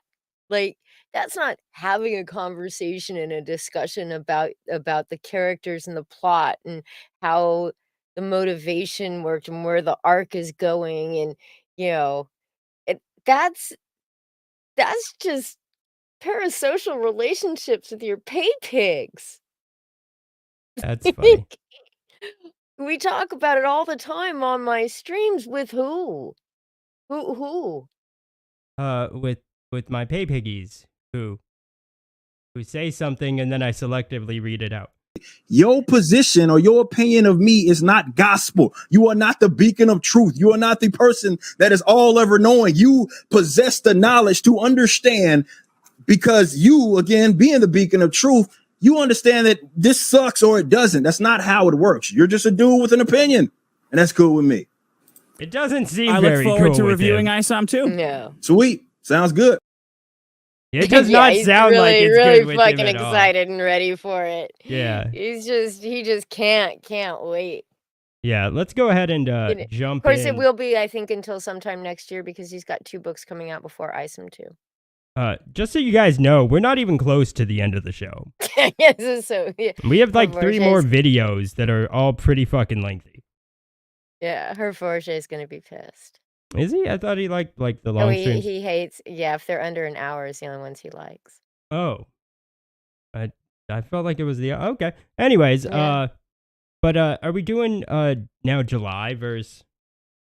We can wait. We can pass on either one. We can pass We'll on the do July versus Ethan. July Ethan, versus drop the coat. Ethan, Yeah. Vicky, I'm talking. Know your place, woman. Fuck you. This is the last time you've disrespected me in front of people, bitch. I'll hit you. My place to disrespect you, you little. Dick's criticism was excellent. It was excellent. I read it and I. You didn't. Yeah, I'm sorry. Yeah, you should be, you piece of shit. I don't Not think my you even are fault. sorry. You look sorry, bitch. You hoe ass N-word. Dick's criticism was excellent. You It hoe was ass excellent. I read it and I went, and you know what I did? I sent Dick Cyberfrog and I said, please give me notes like this. Because I'm here to learn. I'm not here to get my ass kissed. I don't think I'm the perfect writer. I don't think everything I do is great. I want to be that guy. And if we're serious about actually doing something to affect the culture, we need to be excellent. We need to be worried about stories. We need to be worried about creating stories that will stand the test of time and that will eventually 10, 15 years from now be made into major motion pictures, which will affect the culture in the future. So if we're not doing that, if we're too worried about our egos and our pride and we don't want to be oh no, this is we're not getting anywhere. Eric July's Ripple wants- face. come on. Yeah. Let me. I got a couple super This all chats. Let me happened read these, before and then July Nina, do you want to and send in the link? Sure, I can do that. Ethan fucked.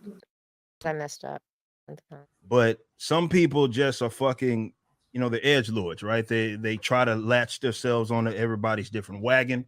And that's really what this whole thing has happened as of late with myself, definitely as we enter into ISOM 2, is that people are nipping at the ankles, trying to hope that they can, whether it be with their dead channels, whether it be with trying to, this is how they generate somebody talking about them.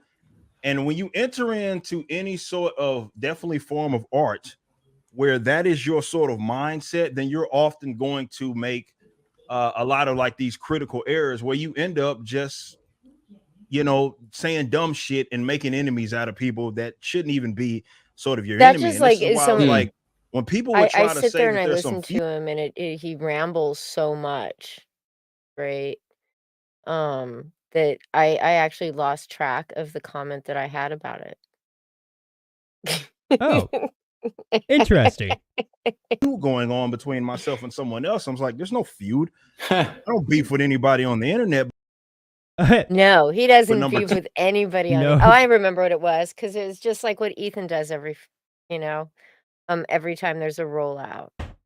So, is it any wonder that I mean, aside from the fact that I think Eric July just can't take any criticism, that he's going so hard in the paint with his responses and trying to get his base, his customer base riled up because he's under attack. He's under attack. And he's got, 2 books coming out. He's got one that should be launching in a couple of months, right?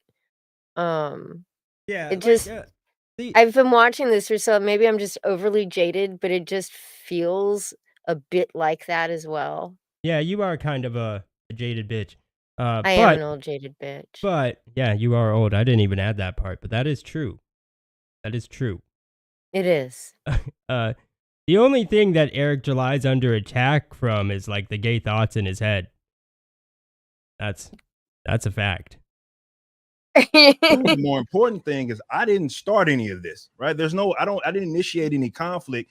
This is someone unprovoked calling my business a scam, saying all of these different things about me because I don't know, they got some other thing that they maybe an ulterior motive there. But I guess as far as the book itself, the fact that we're even having this moronic conversation where it's like something is or isn't perfect is stupid, because I don't know anybody under any sort of circumstance when it comes to art we act like it's supposed to be perfect, let alone operate as if that's ever anything that's achievable. None of us are Jesus, and none of us will ever be in that position to where we're able to create the perfect thing. Nobody's talking about perfection, right? I don't think I've heard anybody say that it had to be, you know, the Mona Lisa of comic books, right? We just said that the story needed a lot of work before it got drawn and printed, and that's a much different thing. Yeah, I think. There's criticism. Some of it's constructive and some of it's deconstructive. When I pick up tips from the great Chuck Dixon, who I think is one of the most prolific writers of our generation. I stopped it there because I don't think prolific means what he thinks it means, or what he thinks it means is definitely not what it does disagrees mean. with you on him being prolific, Vicky. You don't always gotta. Well, he is prolific, but prolific doesn't necessarily. Well, maybe he is thinking. I don't know, Vicky. Just that seems nitpicky. Okay, being nitpicky. And your criticisms don't mean much, and you're just a hater. You hoe ass cracker.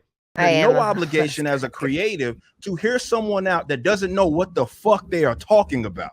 Like that's been my approach to art, not just with this, but with music and everything else it is that they're doing. Like, you're not obligated, if you are listening to this, to be anybody's punching bag for any sort of reason. Especially when you can say this person this person doesn't even, they don't possess that level of expertise to even understand this position. Why would you have to hear them out? It's like Michael Jordan trying to listen to fucking Kwame Brown, you know what I mean, about how to play the game of basketball. That's nonsense. He can't hear him out. You haven't been in those shoes. You haven't been able to produce to that level. Why on earth, just because he said something? Well, Dick Masterson is an author. He is a writer. He does know. He's in Hollywood. He's gotten notes for projects. He's an author I'm not of the saying book called Women Are Better Than Men, which was a huge hit. Men are or Men Are Better Than Women. Yeah. I'm just saying, this goes both ways. The bad faith argument goes in both ways. And I understand, because I'm where you are and I have people nipping at my heels all day long. And even still, I'll examine somebody like Vickyverse, who made a video criticizing Cyberfrog Wreck Planet, the first 20 pages. And you know what? She had 3 good points.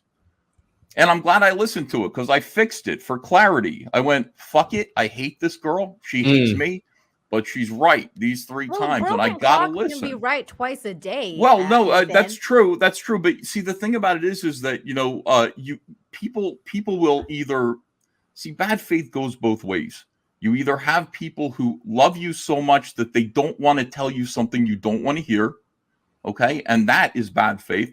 Or you have people that hate you so much, that similarly, they're going to tell you something that also you actually don't want to hear. So to me, it's like the bad faith argument doesn't mean anything. Good faith doesn't mean anything either. The point is the criticism valid? Is there anything there that you can glean from it? Yeah, I added that. That was just a self-gratuitous moment. I know he's just saying that, but that is a fair point. I think he's saying it just to kind of stand up for Dick Masterson. Well, I don't know. I mean, he did, actually, listen what? to what I had to say He about Wrecked Planet. He That is did true. actually change the book. Yeah. So. That is true. Okay, well, you know what? Maybe I guess he does mean it. And it's a good argument. Yeah. It is a good argument. It is a good point. Not even an argument. He's just making a good point. Just because, somebody's a hating ass bitch like Vicky, doesn't mean that everything she says is necessarily false. There, are some times where this hoe ass cracker has some good points. Quit calling me a cracker. Hoe ass cracker. What I'm saying is, if someone is an edgelord, right? This whole this is what they do. They fall back on, I was pretending to be retarded. I'm just a comedian type of shit. if someone does that and that's their approach, then I'm less inclined to certainly listen to you. But there's like you're sitting there talking like, oh, I'm paying Chuck Dixon, but the other person that we're talking about hasn't done jack shit and accomplishing anything in the genre that it is that you and I are producing. I agree. Nothing. I agree with you. Nothing. So like that's what I'm saying. That in itself should, if anything, if I'm going to listen to them, disqualify them, right? But I'm not saying. Wait, so does that mean that you can only get criticism from like you can't get criticism from most customers then? Because they're not doing business in your genre. They don't have any experience. Yeah. But he pulled the same thing about everything, right? That just seems wrong, right? Like yeah, like so then the only people that can, because you're not gonna, like, here's the problem with that. You're not gonna accept criticism from anybody in the mainstream that is making, books at a faster rate, and but anyway, it doesn't matter. You're not going to accept those criticisms. You're the only people that you will listen to, I guess, are the people that are around you, and like, I hate to say it, like ComicsGate, and I know Eric July isn't really ComicsGate, but like just like ComicsGate as an example, ComicsGate doesn't really criticize ComicsGate. That's like a no-no. Yeah, you just don't do it. So like who can you get criticism from then? I don't know. You've shielded yourself from any criticism at that point, and that's a bad thing. I don't know, because what I had said about Ethan's book is something that his editor didn't say. Nobody else had said it. Yeah. It took a hoe-ass cracker to say it. That someone, whether they hate me or love me, and they're obligated to do that, like, no, it's fine. Eric, it's very important that you succeed. Do you understand? It's very important to me. And I can do that to everybody here. Right, and I agree. And I think that there is a lot on the line, and I think that's why a lot of folks knock me. That was the point where Ethan realized he may have hurt Eric July's feelings, and he has to tread more carefully and make sure that he knows that he still supports him. Those big it did kind of come off like that. It came off really weird. It was kind of sweet. It was kind of sweet, but it was weird and out of No, it was a nice moment. It was a nice gay moment for those two same-sex lovers. I don't see it that way. I don't see listening to story criticism as potentially leading to anything. No, I'm not saying that. I'm saying feeling like you have to listen to everybody just because they said it. And that's what this is about, though, Ethan. Like, that's about me rejecting this to something that objectively was not an excellent. It wasn't. I don't even know why. Again, I still can't even understand how you could even make that, because those points that he was making went to the heart of the main issue with ISOM, which is clarity in a reader. That's the main problem. Is a lot of stuff was unclear. So no, I don't. I don't. No, but you know the story. I'm saying you know the story. You know where all of this is going. But like, all right. So what was the heart? All right. Give me a legitimate criticism, Ethan. Like, give me not from you, from what you felt like the person that. Let's try to at least identify specifically what you're talking about. All right. Well, I'm not sure what ISOM's history was. I'm not sure why he was motivated to go do anything at all. I think his motivation for getting involved in this initially is weak. For getting further involved in it is weak. I'm not sure what his power set is, which is vital to know. I'm not sure about a lot of this stuff that should have probably been spelled out in the first issue. It was unclear. So a lot of this stuff is about clarity. That was my issue with it too. Okay. So you don't? Is it that you don't understand it, or that you didn't like? It's not clear. I told you I liked the book. I gave the book a B-. No. I'm just saying in regards to what it is you're saying. Which one is it? Is it you didn't understand it, or do you feel like the actual motivation itself was a problem? Both of those things.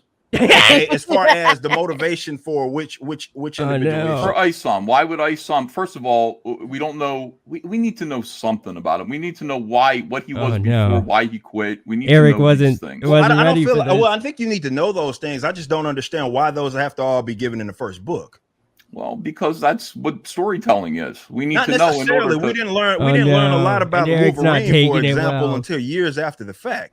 Well, you knew enough about him. He's like, I just, destroyed Dick Masterson, and apparently they're saying that all of his criticisms were true. But I just destroyed him. On what my is going on? My 1 hour criticizing criticism. Yeah. Yeah. Not Ethan. Ethan wouldn't turn on me. No, it is like, yeah. He's not really turning on him. He's just trying to explain that. Yeah. And I think it is fair, to be honest. Like, I don't like Ethan, but what he's saying isn't unfair by any means. But yeah, no, it is pretty fucking wild. Like, I saw some of this last night, and there was like really like for once it was like a good Flashcast stream, but mostly because Flashcast like Flash himself didn't talk at all. Yeah, and that was very great. little. Tug doesn't actually say almost anything this entire time. Until Vito shows up. Yeah. Issues more definitely in the first appearance, we didn't know hardly anything about him. It was just a Canadian villain agent. Yeah, right. Exactly. So that's what I'm saying. Like I don't. Well, part of Wolverine's thing was that, like, even he doesn't know. Like, his whole thing is he has amnesia, and he's trying to find out things about himself. Like that, and that's the journey of the character. And Isom knows that, like, he doesn't have amnesia or memory loss. Unless he does, and Eric July forgot to tell us. Right. Which is possible. I don't disagree that you should at some point know that, but what I'm trying to understand is why was that issue so important in the first to you? Just saying from a reader. Yeah, just as a reader. It doesn't read perspective. Why did we have to give that in the first book? Interject a little bit. Because you need to know about the character in the book. Or else why am I excited for book number 2 if I didn't learn anything about anything in book number 1? Yeah. Like literally the entire plot, like the real basic plot of the book was rancher, ex-superhero now rancher gets call from sister. No, Vicky, he never retired. To come out of retirement. No, Vicky. And then there's he didn't retire. There's nothing after that like really pushes any plot, any knowledge really about what's going on. Vicky, you got it all wrong. Ever until the rest of the book. There's nothing, Vicky, you got it all wrong. He never retired, Vicky.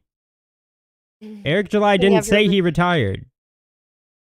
Or he didn't unretire either. Yeah. It's all so stupid. I only said that he hung up his cape and, pretty much stopped superheroing.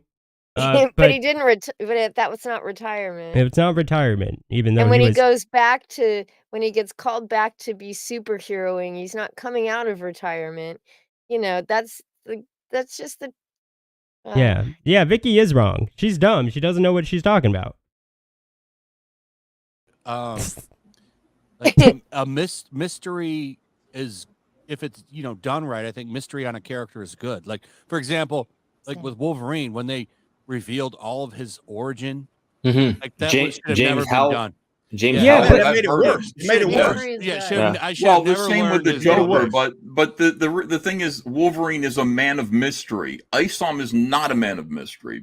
Yeah, exactly. Like Wolverine's character is that he lost his memories, and like that's the journey. Like Isom isn't that unless he is, and we don't know that, and we will find that out in number 2. Like again, because people have worked with him in the past, they know who he is. He has a history. With who? Wait a minute. Where are you getting that from, Ethan? Presumably Alpha Core. Presumably the person who gave. I don't want to spoil this stuff, but at the end of the book, I'm trying to figure out where you picked that information up because this is an assumption, which is part of. I have to. I have to make assumptions, which is the problem. Okay. Which is the problem. Right? Oh no, Ethan, no. All right, so not at all. I don't think it's the problem because we're just talking about mystery, right? Well, but I don't think that's a problem per se, because that's a form of storytelling, and that's the idea of gripping someone to want to come back. That's not how mystery works. Yeah, like not learning anything isn't actually a mystery because you haven't picked up any clues. Yeah, you would at least have to pick up some clues, and that would mean that you would have to be told some things. Right? Like, you can't tell nothing and then be like, oh, but the mystery is number 2. Like, yeah, but I wasn't given anything to be excited about because I didn't learn anything. Yeah. And I think that's the point they're making. Back and understand what those things how many were. mysteries? Was I right about this? We Was have I mysteries wrong? wrapped in. But you don't know what to be right or wrong about because you weren't told, like, anything to even give you a clue. Like, that's the... Enigmas wrapped in more. Like, the mystery should be, what's going on with this club? What's going on with this female? The mystery should be a little bit less of why this guy would even give a shit. You know what I mean? Oh, no. Oh, come on, Ethan. No, not again. Oh, God. No, No. Ethan. No. Now he'll never like you. Just like most people. It's over. Just like most people don't. Although this one will be kind of unfair because you were actually given some fair criticism, whereas most of the time you're just an asshole. But the festivities, I guess, if you want to call them that. This is The other day, there kind of came out a great kind of conversation about, you know, not just storytelling, but owning a business and how it relates to the different types of stories that it is that you're trying to tell. And I think it's less about being. I have this thing. He keeps saying that, like, owning his business makes a difference about what kind of stories he wants to tell. Dude, you should just want to tell good stories. If you're telling good stories, your business is gonna grow. Oh, But, okay. like, Well, to I sit think there what and he's say, saying, like, to be fair, I he's think not saying the rules that I'm setting for my comic universe and how I want to tell those stories.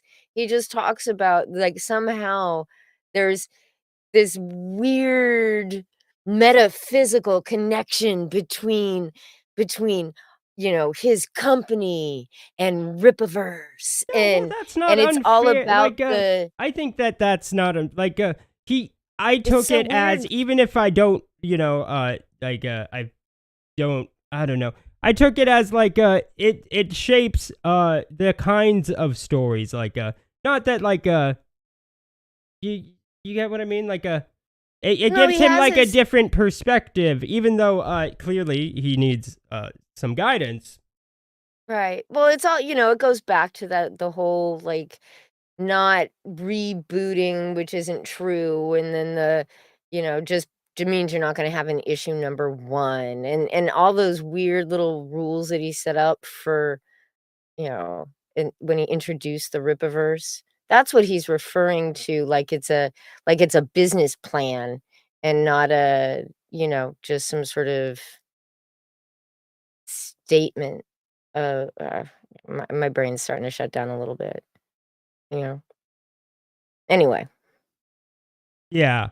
I mean, not really. It's just that for once, Ethan isn't saying something that we disagree with. He just happened to say something that makes sense that we were already saying. Really, it's more like Ethan. He's trying to steal our thoughts. Yeah, that's what it is. Yeah, I figured it out. Yeah. Right versus wrong. It's more about intention of individuals. You know, me and EVS, for example, went back and forth on some of this before, and I disagree on his points. He disagrees on mine, and that's perfectly fine. What points did he have other than no, you're wrong? I wonder if it goes back, maybe it was something they talked about, backstage or something.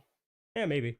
Yeah. But one of the points of, I think, contention, which you saw disagreement even among the panel, because Nina didn't necessarily feel the same way about like a hook, as far as, maybe, it could have been this, but as far as like that emotional moment, she felt like she got all that and all that.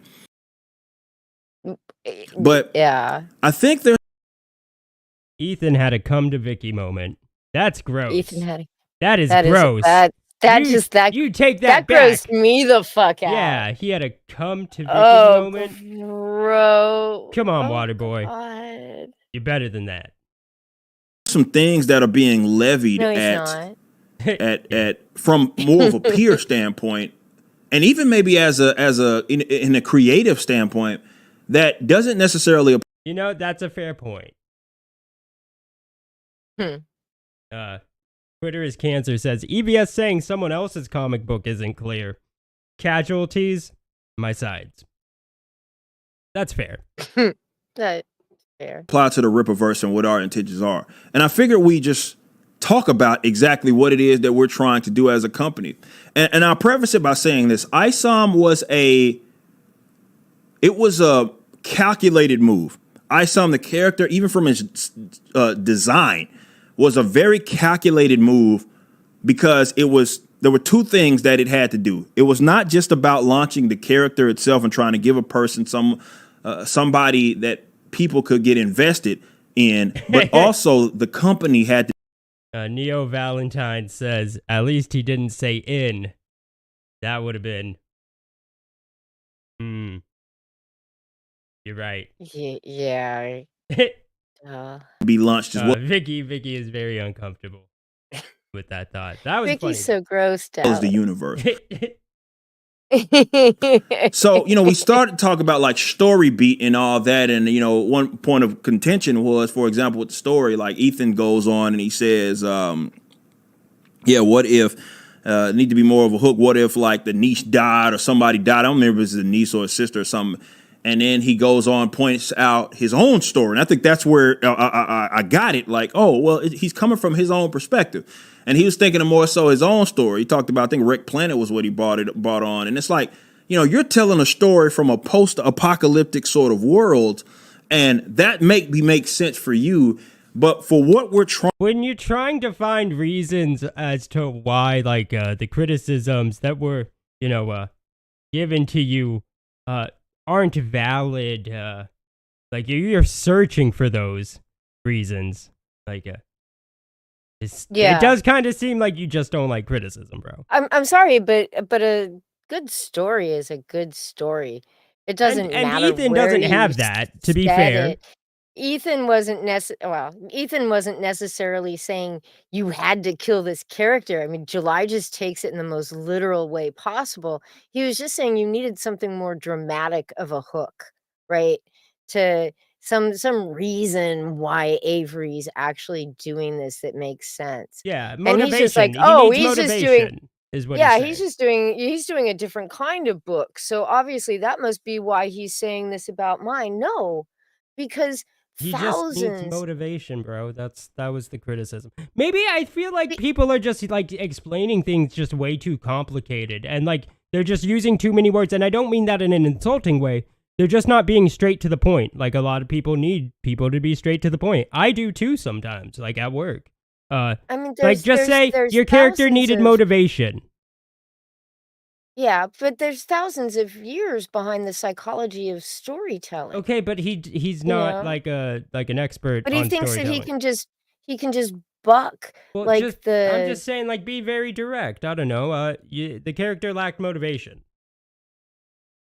That's like, a lot less words than anybody. But then he asks you, well, what motivation for what? For which what, action? For motivation for what? And you're like, well, for the actions that he does in the book. There, another simple answer.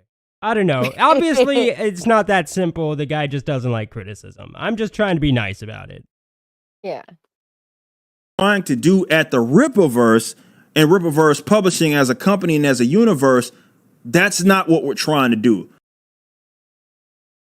And so instead of looking at, for example, Isom and why he goes into the city as his sister told him, and then these dramatic events happen, it's more of, no, his sister just asked if he could go speak with an old friend. She didn't ask him to get into a fight. She didn't ask him to start whooping people's ass. She didn't ask him to be in some dramatic. That wasn't even the issue. She's more approaching it like, this is what if you can go talk to him. And so that's what he goes to do. Now, obviously, events start to. It's such a weird. It's a this is something that actually bothers me, because he keeps trying to say this, right? Because everybody's saying this scene just lacks all that motivation for Avery.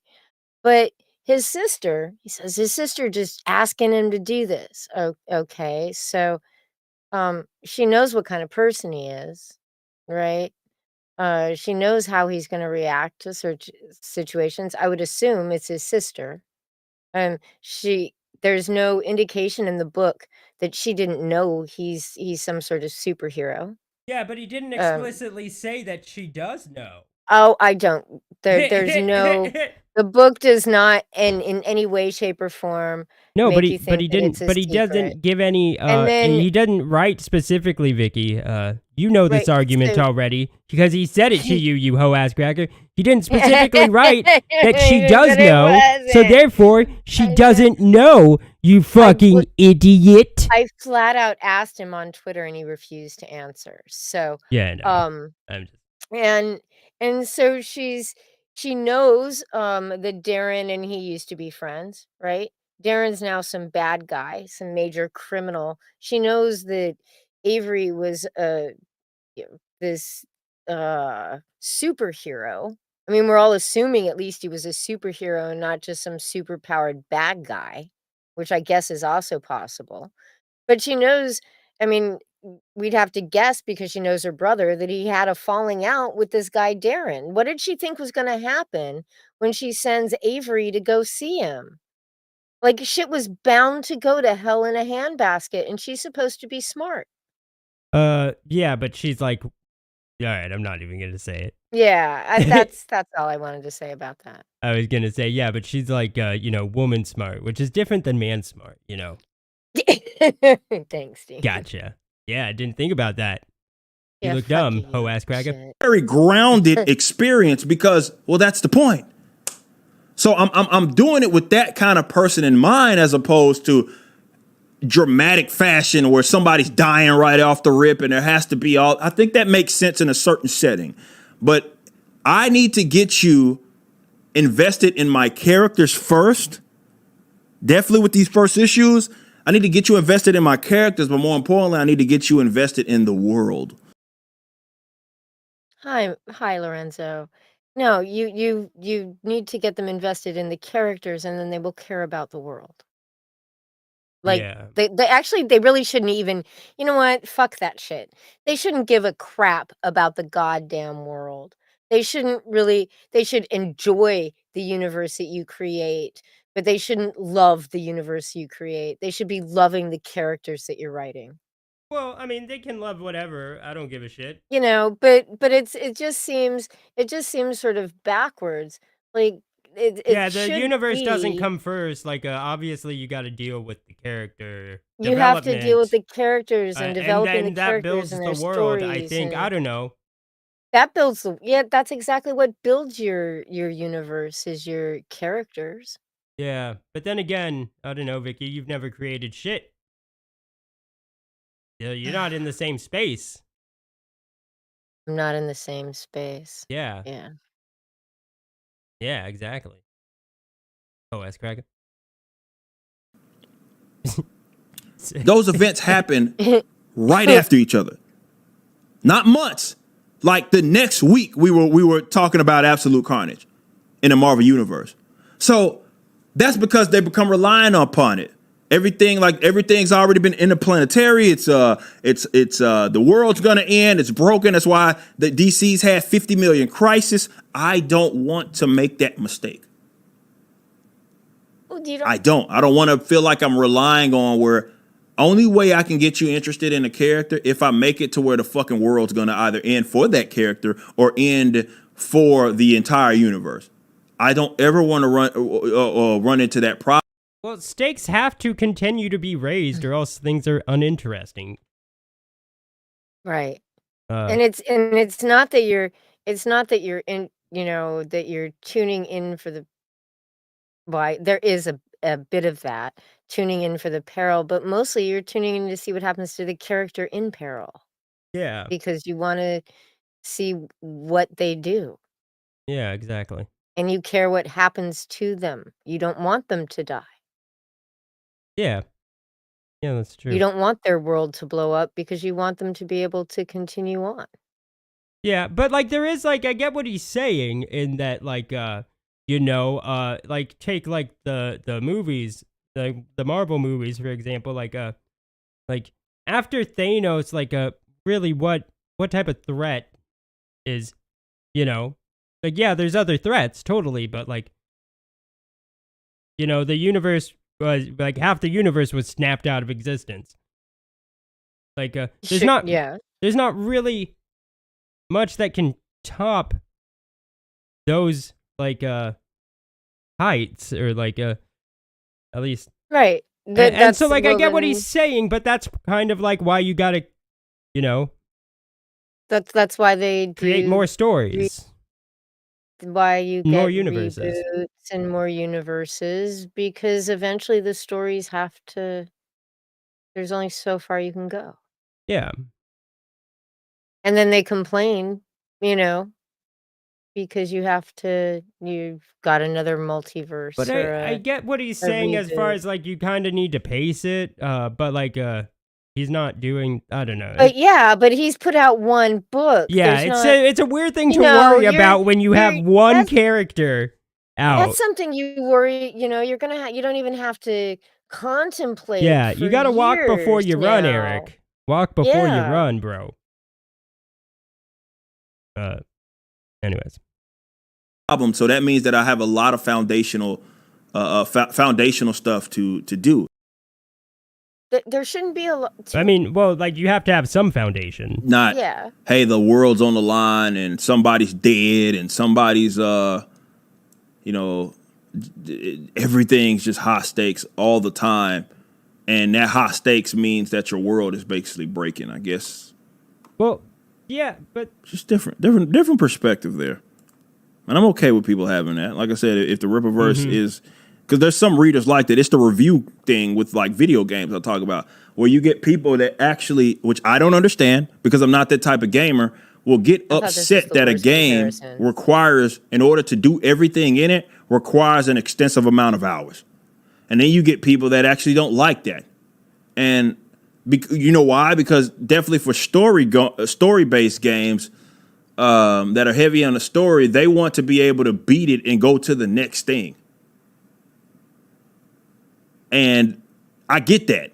But there's nothing wrong with a company saying, yeah, we're going to put hella hours in this game.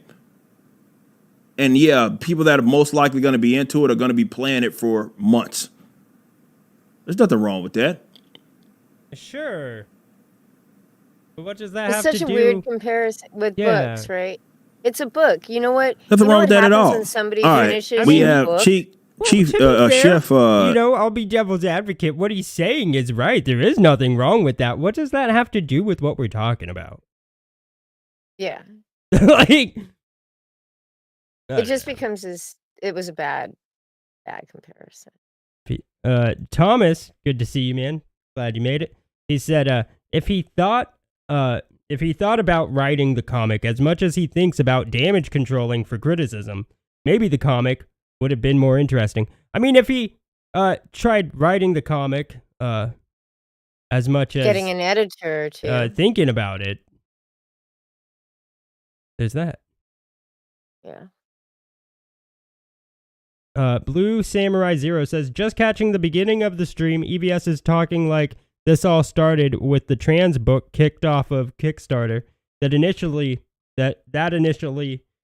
drew Malin's ire. I thought that got attention after this all started. Yeah, that is true. Yeah. That's kind of what they glommed onto after they started having this argument. That is a good point. As soon as they got kicked back from, Malin going after a small creator. Yeah. A guy who made around 10K or something, maybe on his Indiegogo versus Malin with his, 6 figures young lady. He's freaking going, it's distasteful to me. It is. It is. All right, let's just continue.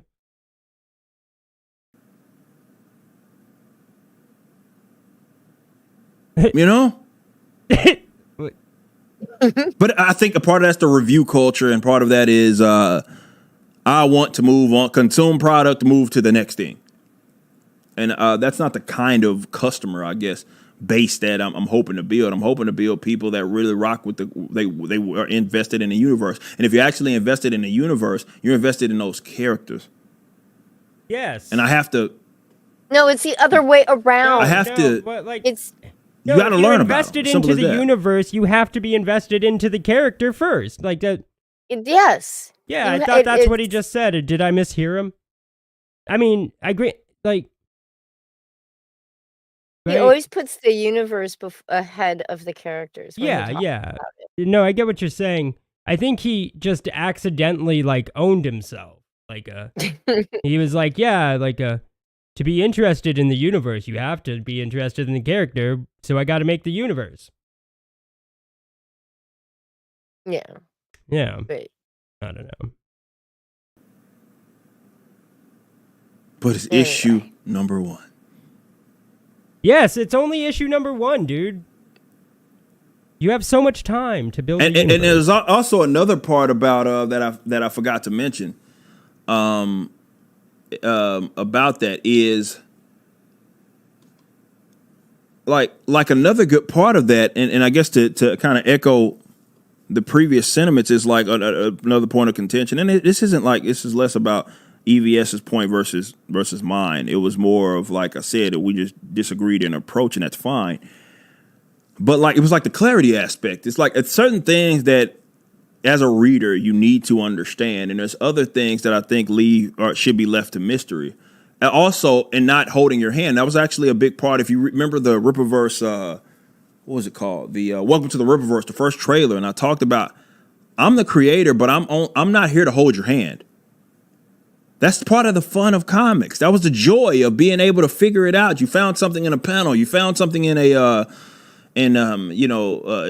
tied back together like a year later, and it's like, oh, I remember that this happened and this made sense. Like, that was the fun of comics, the theorizing, the anticipation. And I think that's what a lot of people are missing in comic books right now is the anticipation aspect. And I think there's a difference between, hey, you don't know about that, and sometimes it's just not the time to know about that. You know, like going back to the previous point about manga, like, again, you find out like One Piece, you 200 volumes in and you finally know that this is this. 500 volumes in, you know this about Luffy. You know this about One Piece being a thing. Like, it takes time, and there's nothing wrong with that at all. And that's more of what I'm trying to build. And that's all centered around kind of one world. He talks, manga, One Piece, this, that, and the other. Characters were introduced to get to that point, though. Let's go to Watchmen. In the first 70 pages or so, there was 40 years of history, and we already knew everything we needed to know about those characters, just about, except for the mystery part at the end. Yeah. Like, I mean, and what do we know about Isom? We don't even know what his powers are, or we don't know anything about him after 90-something fucking pages. No, then that's an excellent point, Thomas. It doesn't take 200 volumes to introduce its character's desires. We know Luffy's desire, like, straight from the start. He wants to get to, like, the Grand Line. Like, yeah. Now it takes 200 volumes because they want to torture you. I'm not a One Piece fan, personally. Yeah. I know Risey is, and I love him, but I'm not a fan. Like, 200 volumes, bro? Come on.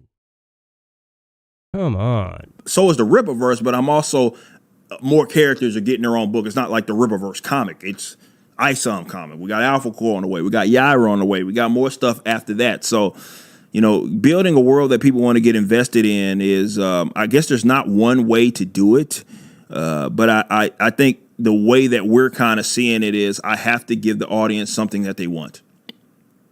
And I have to give them something that's to be invested in, less about trying to move from my project to someone else's the next day or the next month, a year, or whatever. Like, I really want these guys to be stoked because it's going to take you another how long to get out your next fucking book. I'm sorry, but unless Eric July is pumping out a book a week from the Rippaverse, people are gonna go somewhere else in the interim. They're gonna come back if your characters are good enough, and if your product is good enough for what what they're spending. I mean, that's just Yeah. they're always gonna watch another Well, fucking TV show or movie or play a different video game or read a different book so and come back. the chat is saying they lost the feed. Can we check that? Aw. Let's see. Give me a second. Paste. Oh, no. We're there. We're here. Yeah, we're there. We're here. We are. Come on, Morg. Why would you lie to me like that? Damn it, Morg. That was you. That was a you problem, not an us problem, Morg. Yeah. It's they said they keep losing the feed. But I'm listening. It sounds like we're back. So hopefully we are. We got I don't know. What is up with it? It doesn't, okay, guys. We can always just come back. That is true. We are back. We are back indeed. It's been a wonderful week, guys. We got a wonderful show for you. No, I'm kidding. We have one more video, and it's about 5 minutes long. Yeah. I don't remember which one it is. So we're gonna watch it. While we're waiting, Rocksteady for 20. Damn, Flash, you wrangled quite a stream. Yes, it's not planned. Oh, I think I accidentally sent you that one. But you know, it was a super chat. Oh, here he is. Okay. Hey, can you guys hear me? Oh. Yeah, you got 10 minutes, and then you're gone. Unfortunately. I don't think I'll need 10 minutes. I guess I just wanted to come on, and there's been a lot of critiques of me. And I guess, why don't I just address them head on? Does that seem reasonable? Go for it. Okay.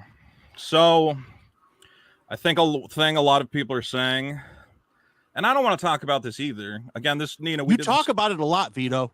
A lot. When? And don't deny that you do. You run out all the time with your cuties jokes. You're like, and you're fucking defending pedophiles. Like, this is how Yellow Flash would Nina, have treated Frisk, where you by the way. defend pedophiles tooth and nail. Like Nina, you're in that stream was about hold on. That stream was what, like a year and a half ago? Yeah, like a year ago, I think.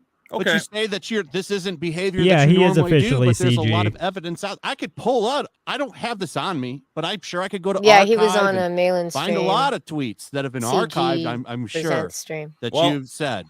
I can say this. There was a period of time where obviously my friend reviewed that movie Cuties. I defended him because he's a friend of mine and I really do like his content. And he was a very small creator at the time. He had like... You're talking about Mr. Girl. Yeah. And he had like 5,000 subscribers at the time. And he obviously had never dealt with some of the biggest people on YouTube telling me he's a pedophile and a creep. And you know what? If that's your opinion of the guy, you're welcome to it. Obviously, he's a friend of mine. I don't see him that way. So I defended him. At the time, a lot of people then said the same thing to me that they were saying to him. They would say, you're a child abuser, you're a pedophile, whatever else. My defensive way of reacting to that, because I'm an idiot. And I'll say that right now. I handled it badly. I said, yeah, you know what? I am. Yeah, you better hide your kids. You know, you better watch out for Vito. He's going to whatever. And that was my defensive way of, I also had never dealt, I've dealt with heat before, but I've never had hundreds, thousands of people calling me a pedophile. Vito, that's because people don't like that. Yeah, like, the thing is, it's like Vicky pointed this out, like, that's the same tact I go when people, like, go, oh, you're a fucking drug addict. Oh, like, look at you do all this coke, and I'm like, yeah, fuck yeah. But like, some things you don't do that with, like, yeah, like kid diddling, like, don't go that route. Like, why? Some things don't lean into, bro. Why do you think Bud Light and Target and these companies are losing all of this money? Because they're fucking with kids. Flash, I made a huge mistake. I reacted badly to a lot of negative criticism coming my way. I thought I could brush it off by making a bunch of jokes and going, yeah, that is me. Working. Clearly, people are actually just believing these things about me. So if you actually pay attention to my internet presence, I don't say these things. I don't make these jokes that you accuse me of making all the time. Now, occasionally, like Ethan will come on the show and he'll go, oh, keep girls away from Vito, whatever. And I'll laugh and I'll go, yeah, I know what because I go along with the joke. I've obviously sullied my reputation. And at this point, what am I going to do? Ethan, how could you make that joke at my expense? I go, yeah, I got to own it. I made some stupid pedophile jokes. Everybody really hated it. And I'm really not out there trying to do it anymore. I get it. Everybody was really offended by it. I reacted badly. And that was my trying to put a shell around myself. Oh, you can't touch me. I can say whatever I want, whatever. I'm an idiot. I fucked up. So do you still defend them? Do you still feel sorry for these child abusing people? As a person who believes in mental health intervention, if somebody has not harmed an individual and they're wrestling with thoughts of causing harm, I think they're deserving of help. Obviously, I think it's sick what's in their head. I don't want any children to come to harm. And if a child does come to harm and a child is a victim, obviously, I am far more on the side of children than anything else. Okay, my belief is that by having intervention strategies and getting these people mental health, maybe it will help children. But I know a lot of people disagree with me on that, and that's fine too. I disagree, but yeah. And that's fine. Nina, we disagreed on that stream. We exactly. disagreed. You think there is no helping these people, and I accept that is your view. And I'm sure that's the... Well, okay. There is no helping them mentally, right? But physically, like, they make chemical castration medicine, and it like, why not try to get that into pedophiles before they ever touch a kid? Like, I will stop less kids from getting touched. Yeah, having mental health resources available for like, I'm not saying not that they have my remorse at all, because still fuck those gross, like, but I'm trying to not get kids touched and then perpetuate the cycle if we can stop that from happening, or at least lessen that. It shouldn't be an issue. Yeah. That's not an outrageous kind of statement to make. I don't think. I personally, I don't think so, and I'm certainly not pro. And I'm not saying that these people can never be right mentally in the head. No, they're sick in the head. No, but let's do whatever we can to stop kids from getting touched.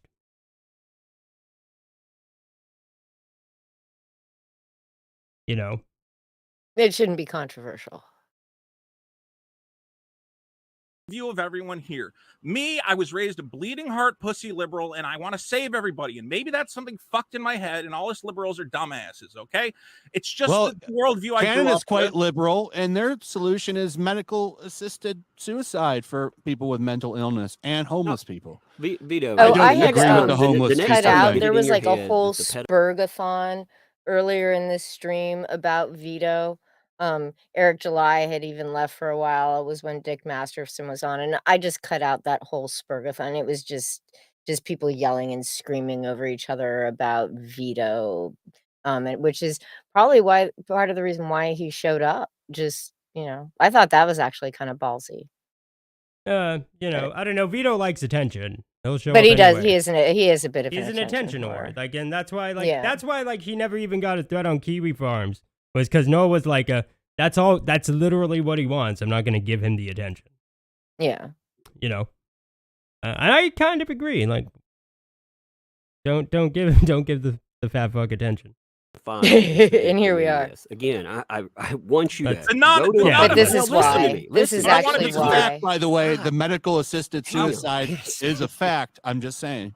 I do. I do this stuff. Look, you're having a non-clinical. You're discussing clinical shit, and you don't know what you're talking about. At the end of the day, man, I see a lot of people coming in with this mindset that, that's going to change. You're going to do something. What you're doing, it's like fucking watching a nuclear bomb and hoping the thing doesn't go off. You put people around it and hope to hell that thing doesn't go off. But really, that is a danger. And when it's a fucking truly progressive society, fucking looks out for its most vulnerable, the elderly and children. Children are who we should be protecting in this shit. And again, you sit down with fucking kids, man. You sit down with fucking spend a week, man. I spent years doing this shit. And No, you didn't.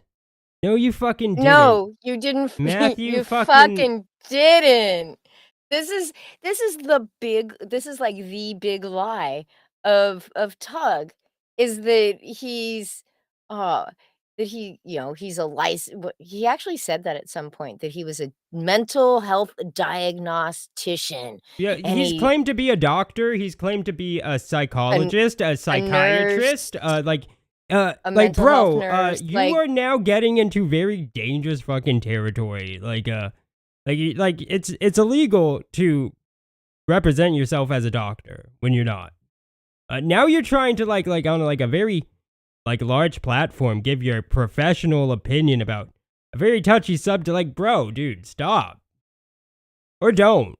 I don't care, have but a license in the state of Tennessee to practice any sort of mental health care.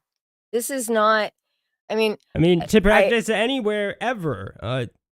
Here's the thing, right? Like, I've never seen a doctor that looks nearly as disgusting as Tug does. Because, doctors generally have he would be better health. I don't know. I think that's a little off. I don't know. I don't think it is. Because the guy's gross and disgusting. I've never seen a doctor look that gross and disgusting. It disqualifies him. But also, he straight up doesn't have a license in Tennessee. You can just easily look it up. So, case it's on closed. the state website. It's easy. Yep. Yeah. What, man? I've had colleagues that have this mindset. And when you see those people manipulated by child predators, you see them reoffend, going out and doing the most heinous shit possible. There are fucking things that you read on paper that would just scar you. I mean, they're soul crushing. But to have a kid tell you this stuff, it is fucking unreal. And that never happened, Tug. Stop. You thought for the longest time, man. You're saying, man, I'm just an edgelord. I take people at you their don't. word. You want to continue talking about being a fucking pedophile and stuff? I take you at your word. Bro, you let Slick Jimmy talk to your kid. You're not a mental health care professional. You're not even a competent parent. Bro. Yeah. You let Slick Jimmy talk to your kid. Fuck off. What kind of mental health care professional would advocate for not providing mental health care? Let me that's just, the only way to get the castration medicine is if they go to see, and that will stop. What he's advocating for advocates for more kids getting, abused. There's just no way around it. Yeah. He's like, no, we don't do anything about it, Vito. Which, don't get me wrong, Vito's a gross piece of shit. But his argument is just, no, we don't do anything, ever. We don't try to take any preemptive steps to stop it, because that's fucked up. Dude, what are you talking about? You're claiming to be a fucking doctor, a fucking psychologist, a psychiatrist all the time. This is fucking dangerous, dude, what you're doing, bro. Yeah. Also, you let Slick Jimmy talk to your kid. Fuck off. An actual pedophile. Talk to your kid. Fuck off. Word. Now you don't like that label. Fair enough, man. But again, that's fucked up, dude. There is. Tug, can I intervene for 1 minute here? Vito, are you a pedophile? No. You like kids? You attracted to kids? No. Shush. Just answer the question, yes or no. No, don't be I'm funny. not. Okay, let me explain something. See, this is why I'm having trouble here. 2007, because a lot of people were calling me a Nazi, I started putting out material that suggested that I thought that was funny. I put out a sketchbook called My Struggle. I got my name tattooed here because they were calling it a swastika. They were saying my signature looked like a swastika. And I leaned into the joke because I didn't know what else to do with it. You know what I mean? Nobody wants to be called a Nazi. I'm not a Nazi, but it's if that's funny, that's funny, I guess. And it was kind of self-effacing. What I didn't realize was that my peers, who were, I thought, joking with me, who were my friends, would all turn on me and actually call me a Nazi, and then sit there with struggle sessions with me and say, do you understand that the Jews were persecuted by blah, blah, blah, blah. Wait. But it sounded like they were calling you Nazis before this. That's why you did it. That's why you leaned into it. So what do you mean you didn't expect them to call you a Nazi? Like, they were doing it. That's why you got the tattoo, is what you just said. Like, it doesn't... Yeah. Right, whatever. Blah, blah, blah, blah. Whatever. You guys started this. You guys started calling me a Nazi because I voted for George Bush. And so, I thought we were friends, and I thought we could have this sort of... Anybody calls me a Nazi, I'm assuming we're not friends. Straight from the start. Like when Ethan called your Discord and everybody in it a Nazi, I assumed we weren't friends, Ethan. I mean, it didn't take me that long to figure it out, but I wasn't like, oh, ha, he's totally right. Like, let me get a tattoo that looks like a swastika. Wait, he's serious? Like, what type of stupid bullshit is this? Yeah. A little joke between us, and then suddenly it became not a joke. And I have had to live with the results of the fact that half of the comic book community thinks I'm a literal Nazi now. So the reason why I just asked Vito if he was I like how he tells that story, and he's like, and that's terrible. And then you went on to go and call everybody in Vicky's Discord a Nazi, unjokingly. Unjokingly. Like, That's right. If you go to Social Blade and you search Fascist Frog, it brings you his YouTube channel, because that was his channel's name. He thought it would be edgy. According to him, it would be edgy and funny. It's when he was leaning into the whole Nazi joke thing. Yeah. And he also at one point claimed he didn't know what fascist meant, when he just thought it sounded edgy. Sure. Yeah. Were you did you grow out of your retardism or something? I didn't know what it meant at the time. I didn't know what it meant. Did you stop being retarded at some point, and now you know? What type of excuse is that? Pedophile is because he should just say no. I'm not a Nazi.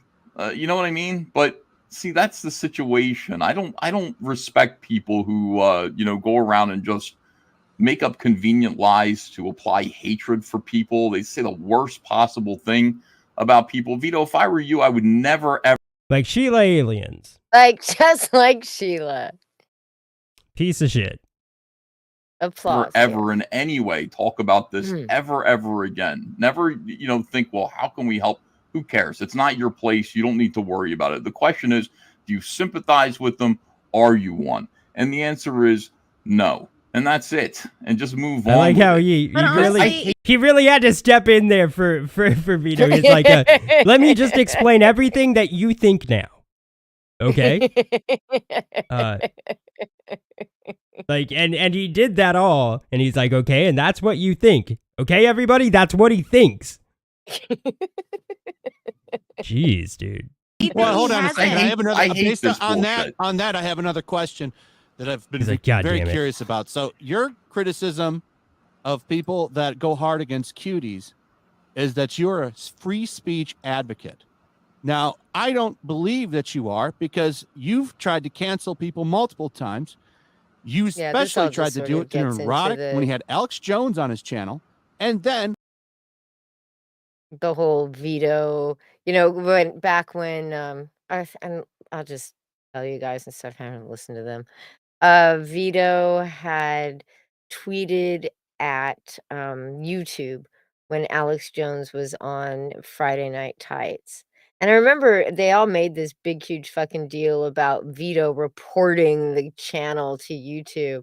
But YouTube, if you at YouTube, it does absolutely nothing. Nothing. They don't give no. I mean, you do they have to give make a no report. shit. Yeah. You have to actually make a report through their reporting process. I guess we assume that, but I think that's a safe assumption. And then I don't know. And then Yellow Flash goes on this thing, and this was just wild, right? About how people follow the YouTube account, and what about all those people who have notifications set up so they saw your tweet and they saw the YouTube's reply to you. And I'm like, I have notifications set up for a few accounts on Twitter. And you know what it doesn't do? It doesn't send me notifications for replies. Yeah, it only sends you notifications for tweets. But like if they see like the notification and they open it and see, but like, you wouldn't get an you wouldn't be. I mean, but getting still, an- I that's wouldn't- still a stupid argument. Like people It's are just a dumb responsible for their argument. own actions. First of all, Yeah. like but also like I don't think veto is for free speech. I think that's a I'm not fair argument. Yeah, That is I a think fair that is a argument. fair argument. That is a fair argument to make. I just think that the way they all go about it is it just becomes tedious, right? Well, you did this. Well, you did that. Well, you did this, and it's like, okay. Yeah, Jude, just get over it. Ethan just explained to him his new position. Okay. Yeah. Like, So he it's all good. He just We got his don't- new position. Just let him have. No, I'm joking. Just let him have it. Okay, Vito, this is Yeah. what you think. Pedophiles are bad, and you do not sympathize with them. Okay, Vito? Yeah. Okay, guys? You heard him say Just it, right? guys, You heard we him all say heard it. It's like, Yeah, it's oh, that's God. too much. The whole Yeah. thing was the whole night was just kind of crazy, wackadoo crazy, and I'm really sad that I went to bed early. Yeah, I was yesterday. gonna Didn't get to watch DM it you. I was live. like, you chose a bad night to go to bed like early. Oh, so Because like there was shit I'm going on. old. I'm old and need my sleep, Dean. That is true. She is an old ass hoe ass cracker. I am. Yeah. But guys, it has been almost 3 hours. One of the longest streams we've ever done. Jesus Christ, this is And we've maintained like an Emmett. audience throughout it. So that was good. Wow. Yeah. It was That nice. is good. Yeah. Just remember, I don't know. I don't even know what I was gonna say. I don't even know Sheila, what you're a lying ass bitch, and I proved it. You should really, really, really retract your very defamatory. Apologize. No, I don't even want an apology.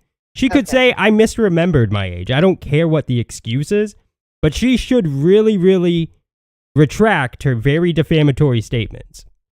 Yes. Good night, guys.